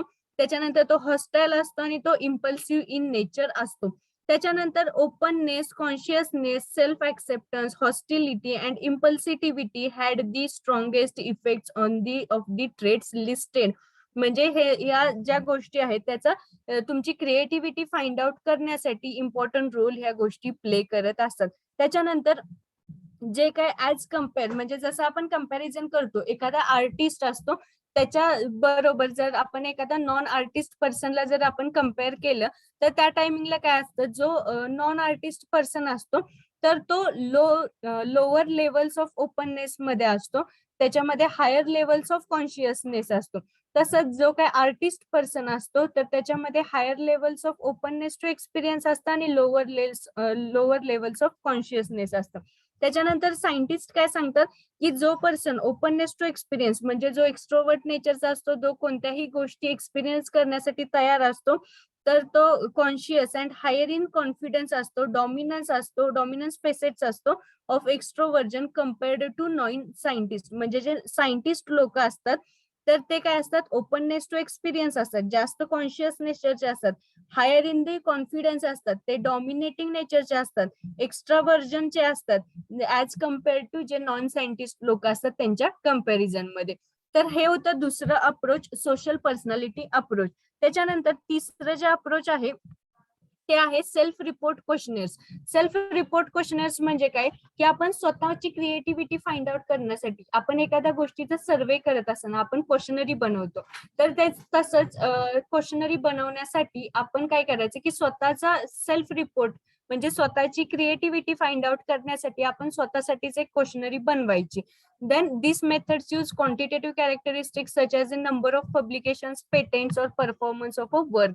मग हे तुम्ही फाइंड आउट कसं करायचं की तुमच्याकडे किती क्वांटिटीज आहेत एखाद्या पब्लिकेशन्सच्या, ऍज अ एंटरप्रिनर तुमच्याकडे किती पब्लिकेशन्सच्या क्वांटिटीज आहेत, तुमच्याकडे एखाद्या गोष्टीचे किती पेटेंट्स आहेत, तुमचे वर्क परफॉर्मन्सेस कसे आहेत, हे आपण फाइंड आउट करायचं. त्याच्यानंतर जे आहे, while this method was originally developed for highly creative personalities, means this self-report questionnaire was prepared for the persons who are highly creative in nature. Today, it is also available as self-report questionnaires supplemented with frequent, less outstanding creative behaviors such as writing a short story or creating your own recipes. For example, the Creative Achievement Questionnaire, a self-report test that measures creative achievement across 10 domains, was described in 2005 and shown to be reliable and valid when tested in fields like visual arts, such like painting and sculpturing, music, dance, architectural design, creative writing, humor, then inventions and scientific discoveries. तर हे self report questioners म्हणजे काय असतं, questionnaire जशी आपण बनवतो एखादा सर्वे करत असताना, तशीच आपल्याला स्वतःमधली क्रिएटिव्हिटी फाइंड आउट करण्यासाठी किंवा स्वतःमधला हिडन टॅलेंट फाइंड आउट करण्यासाठी, इनोव्हेटिव्ह थिंकिंग आपलं फाइंड आउट करण्यासाठी हे सेल्फ रिपोर्ट क्वेश्चनरी यूज केली जाते. त्याच्यामध्ये आपण काय करू शकतो की आपल्याकडे किती पब्लिकेशन्स आहेत, किती पेटेंट्स आहेत, वर्क परफॉर्मन्स आपलं कसं आहे ते फाइंड आउट करू शकतो. त्याच्यानंतर हे जे हायली क्रिएटिव्ह पर्सनॅलिटीज साठीच आधी हे सेल्फ रिपोर्ट क्वेश्चनरी बनवली होती, पण आता हे डे टू डे लाईफ मध्ये आपण म्हणजे जे काय क्रिएटिव्ह स्टोरी रायटिंग किंवा शॉर्ट स्टोरी रायटिंग लोक पण यूज करतात, किंवा तुमचे जे काही ओन रेसिपीज जे काही लोक क्रिएट करतात त्यांच्यासाठी पण हे त्यांचं पण रिपोर्ट चेक करण्यासाठी हे यूज केलं जातं. त्याच्यानंतर जे काही क्रिएटिव्ह अचिव्हमेंट क्वेश्चनरी जी होती सेल्फ रिपोर्ट टेस्ट करण्यासाठी, तर ते 10 डोमेन्स मध्ये यूज केली जाते. ते 2005 मध्ये सांगितलं होतं. मग त्याच्यामध्ये 10 डोमेन्स किंवा 10 फील्ड्स कोणत्या आहेत, तर ती आहे व्हिज्युअल आर्ट्स म्हणजे पेंटिंग किंवा sculpturing, music, dance, architectural design, creative writing, humour, invention, scientific discovery, अशा ह्या डिफरंट फील्ड्स मध्ये हे यूज केलं जातं. त्याच्यानंतर ह्या सेल्फ रिपोर्ट क्वेश्चनरी मध्ये परत हे येतं इन्व्हेन्शन्स आणि दुसरं आहे सायंटिफिक डिस्कवरीज. मग ह्या इन्व्हेन्शन्स मध्ये काय सांगितलेलं आहे की कोणत्या टाईपचे आपण इन्व्हेन्शन्स करू शकतो किंवा कोणत्या टाईपचे आपण डिस्कवरीज करू शकतो हे याच्यामध्ये सांगितलेलं आहे. मग इन्व्हेन्शन्स मध्ये काय असतं की आपण इन्व्हेंट कधी करतो, जेव्हा आपल्याला एखादा प्रॉब्लेम फेस करावा लागतो त्याच टायमिंगला आपण त्याचं सोल्युशन फाइंड आउट करतो. मग तसंच एखादा प्रॉब्लेम आपण फेस करत असेल तर त्याचं जे सोल्युशन असतं तेच एखाद्या वेळी ते इन्व्हेन्शन पण असू शकतं. मग ते इन्व्हेन्शन्स आपण कसे क्रिएट करतो, I do not have recognised talent in this area. म्हणजे आपण जर एखाद्या नवीन एरियामध्ये, फॉर एक्झाम्पल आता आपण ऍग्रिकल्चर स्टुडंट्स आहोत, तर ऍग्रिकल्चर स्टुडंट्स आपण जर इंजिनिअरिंग फील्डमध्ये गेलो तर तिथे आपण आपला टॅलेंट कसा यूज करू शकतो किंवा तिथला एखादा प्रॉब्लेम रेकग्नाइज करून त्याच्यावरती आपण एखादा इन्व्हेंटिव्ह किंवा इनोव्हेटिव्ह थिंग किंवा क्रिएटिव्हिटी आपण आपली कशी दाखवू शकतो आणि आपण एखादा नवीन थिंग कशी जनरेट करू शकतो, हे या इन्व्हेन्शन्स वरती किंवा प्रॉब्लेम्स वरती पण डिपेंड असतात खूप साऱ्या गोष्टी. त्याच्यानंतर दुसरं जे आहे इन्व्हेन्शन्स मध्ये, I regularly find novel uses for house hold objects. म्हणजे जे काय आपले डे टू डे यूजचे जे काय हाऊस होल्ड ऑब्जेक्ट्स असतात तर त्याच्यातून आपण डिफरंट क्रिएटिव्ह थिंग्स काय बनवू शकतो किंवा आपण वेस्ट पासून युजफुल थिंग्स जशा बनवतो तसं आपल्या डे टू डे लाईफ मधल्या युजफुल जे काय हाऊस होल्ड ऑब्जेक्ट्स असतात त्याच्यापासून आपण डिफरंट थिंग्स काय बनवू शकतो, तर हे आपण त्याच्यामध्ये फाइंड आउट करतो. त्याच्या थ्रूच आपल्याला नवीन इन्व्हेन्शन्स हे बघायला मिळतात. त्याच्यानंतर I have sketched out on invention and worked on it's designs flaws. म्हणजे आपण एखादं इन्व्हेन्शन स्केच केलं, फॉर एक्झाम्पल आता इंजिनिअरिंग स्टुडंट असेल तर त्यांनी एखादी इन्व्हेन्शन म्हणजे ड्रॉ केलं, त्यांनी एखादं त्याचं स्केच काढलं आणि त्या स्केच मध्ये परत तो फाइंड आउट करतो की त्या डिझाईनचे फ्लॉज कोणते आहेत. फ्लॉज म्हणजे कोणते कोणते डिसएडव्हान्टेजेस आहेत किंवा त्याच्यामध्ये कोणत्या टाईपचे आपल्याला इम्प्रोव्हायझेशन केले पाहिजेत किंवा त्याच्यामध्ये कोणत्या इम्प्रुव्हमेंट्स केल्या पाहिजेत हे फाइंड आउट करणं. त्याच्यानंतर I have created original software for a computer. म्हणजे कोणी एखाद्याला कम्प्युटर युज करत असताना एखाद्या गोष्टीचा प्रॉब्लेम फेस करत असेल तर तो त्याच्यावरती सोल्युशन काढतो, म्हणजे इन्व्हेंटरी थिंक काढतो, तर ते जे एखादा सॉफ्टवेअर बनवू शकतो किंवा त्याच्यासाठी एक नवीन थिंग बनवू शकतो. Then next is I have build a prototype of one of my designed inventions. म्हणजे एखादा आपण डिझाईन इन्व्हेन्शन केलं असेल तर त्याचा प्रोटोटाइप आपण बनवू शकतो. त्याच्यानंतर I have sold one of my inventions to people I know. म्हणजे एखादं जर आपल्याला इन्व्हेन्शन्स असतील बनवलेल्या आपण लोकांसाठी, म्हणजे आपण डे टू डे लाईफ मध्ये बघत असतो कोणत्या गोष्टीसाठी आपल्याला काय केलं पाहिजे. कधी कधी आपल्याला असं वाटतं की ह्या गोष्टीचं सोल्युशन फाइंड आउट करण्यासाठी आपण एखाद्या टाईपचं असं इक्विपमेंट बनवलं पाहिजे किंवा त्याच्याशी रिलेटेड दुसरं इक्विपमेंट बनवलं पाहिजे. तर असं जेव्हा वाटतं तेव्हा आपण ते इन्व्हेन्शन बनवतो आणि त्याच्या अकॉर्डिंग ते जे नीडी पीपल्स असतात त्यांना आपण ते प्रोव्हाइड करतो किंवा त्यांना ते म्हणजे सेल करतो. त्याच्यानंतर I have received a patent for one of my इन्व्हेन्शन्स, म्हणजे आपलं जर ते इन्व्हेन्शन असेल तर ते आपलंच इन्व्हेन्शन राहावं याच्यासाठी आपण पेटेंट करतो, कॉपीराईट करतो, ह्या गोष्टी पण आपल्याला जमल्या पाहिजेत आणि त्याच्या अकॉर्डिंगच आपला हा बिझनेस व्यवस्थित रन होऊ शकतो किंवा आपल्या क्रिएटिव्हिटीला ही व्हॅल्यू भेटत असते. त्याच्यानंतर I have sold one of my inventions to a manufacturing firm, म्हणजे तुम्ही एखादं इन्व्हेन्शन बनवलं आणि तुम्ही एखाद्या मॅन्युफॅक्चरिंग फर्मला परत ते विकलं तर त्याच्यातून ते खूप साऱ्या लोकांना त्याचा प्रॉफिट होऊ शकतं, याच्यातून तुमची क्रिएटिव्हिटी जज होऊ शकते, याच्यातून तुम्ही एक बेस्ट एंटरप्रेन्योर आहात किंवा तुमच्यामध्ये बेस्ट एंटरप्राइज रन करण्याच्या ॲबिलिटीज आहेत हे पण त्याच्यातून जज होत असतं. Then next is scientific discovery. मग सायंटिफिक डिस्कवरीसाठी कोणत्या कोणत्या गोष्टी युजफुल आहेत किंवा कोणत्या आपण प्रॉब्लेम्स फेस केल्यानंतर किंवा कोणते इश्यूज फेस केल्यानंतर सायंटिफिक डिस्कवरीज ह्या क्रिएट होतात, तर हे आपण याच्यामध्ये बघणार आहोत. तर ते आहे सायंटिफिक डिस्कवरी मध्ये पहिलं आहे I do not have training or recognised ability in this field. म्हणजे आपण जर आता ऍग्रिकॉस आहोत आणि आपण जर इंजिनिअरिंग फील्डमध्ये किंवा मेडिकल फील्डमध्ये गेलो तर तिथलं आपल्याला ट्रेनिंग नसतं, आपल्याला तिथल्या रेकग्नाइज्ड ॲबिलिटीज नसतात. मग त्याच्यासाठी आपण काय करतो की डिफरंट सायंटिफिक डिस्कवरीज असतात त्या युज करतो, डिफरंट जे काही ट्रेनिंग असतील ते युज करतो त्या फील्डमध्ये जर आपल्याला वर्क करायचं असेल. त्याच्यानंतर नेक्स्ट आहे I often think about ways that scientific problems could be solved. म्हणजे आपण डिफरंट वेज मध्ये थिंक करतो की ज्याच्यामुळे ते सायंटिफिक प्रॉब्लेम्स जे काय असतील ते कसे रिझॉल्व्ह करता येतील, ते कसे सॉल्व्ह करता येतील याच्यासाठी. त्याच्यानंतर I have one a prize at a science fair or other local competitions. म्हणजे जे काही सायन्स फेअर्स असतात किंवा लोकल कॉम्पिटिशन्स असतात सायंटिफिक डिस्कवरीचे, तर त्याच्यामध्ये तुम्हाला जर प्राइज भेटलं तर तुम्हाला म्हणजे फुलफिल झाल्यासारखं वाटतं, तुम्हाला अजून कॉन्फिडन्स क्रिएट होतो, तुम्ही अजून नवीन क्रिएटिव्ह थिंग्स करायला स्टार्ट करता. त्याच्यानंतर I have received a scholarship based on my work in science और medicine. Then next is I have been author or co-author of a study published in a scientific journals. Means whenever you are conducting any type of research, for that research you are publishing any type of scientific journal or research publication, that time if you are author of that journal, author of that publication or co-author of that publication, that also means a lot to you and it also build a creativity in you more and more. I have received a grant to pursue my work in science or medicine. Then my work has been cited by other scientists in national publications. This also the scientific discovery helps you to be creative in your nature or helps you to get lots of the profit. For being an enterprise, for setting up an enterprise or for being as an entrepreneur or for being as an entrepreneurship, you have to develop these types of skills, or these types of skills can generate a creativity in you or innovation in you. Means what type of problem you are facing, why you are facing these problems, then what are the ideas you are going to generate, and according to that if you implement all that ideas, according to that ideas you will be able to create a new creativity.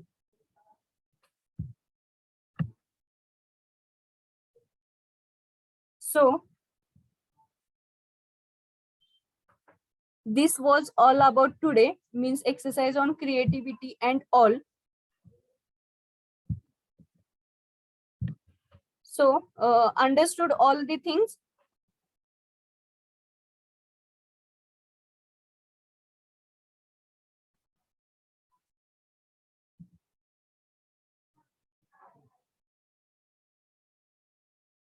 Recording in progress.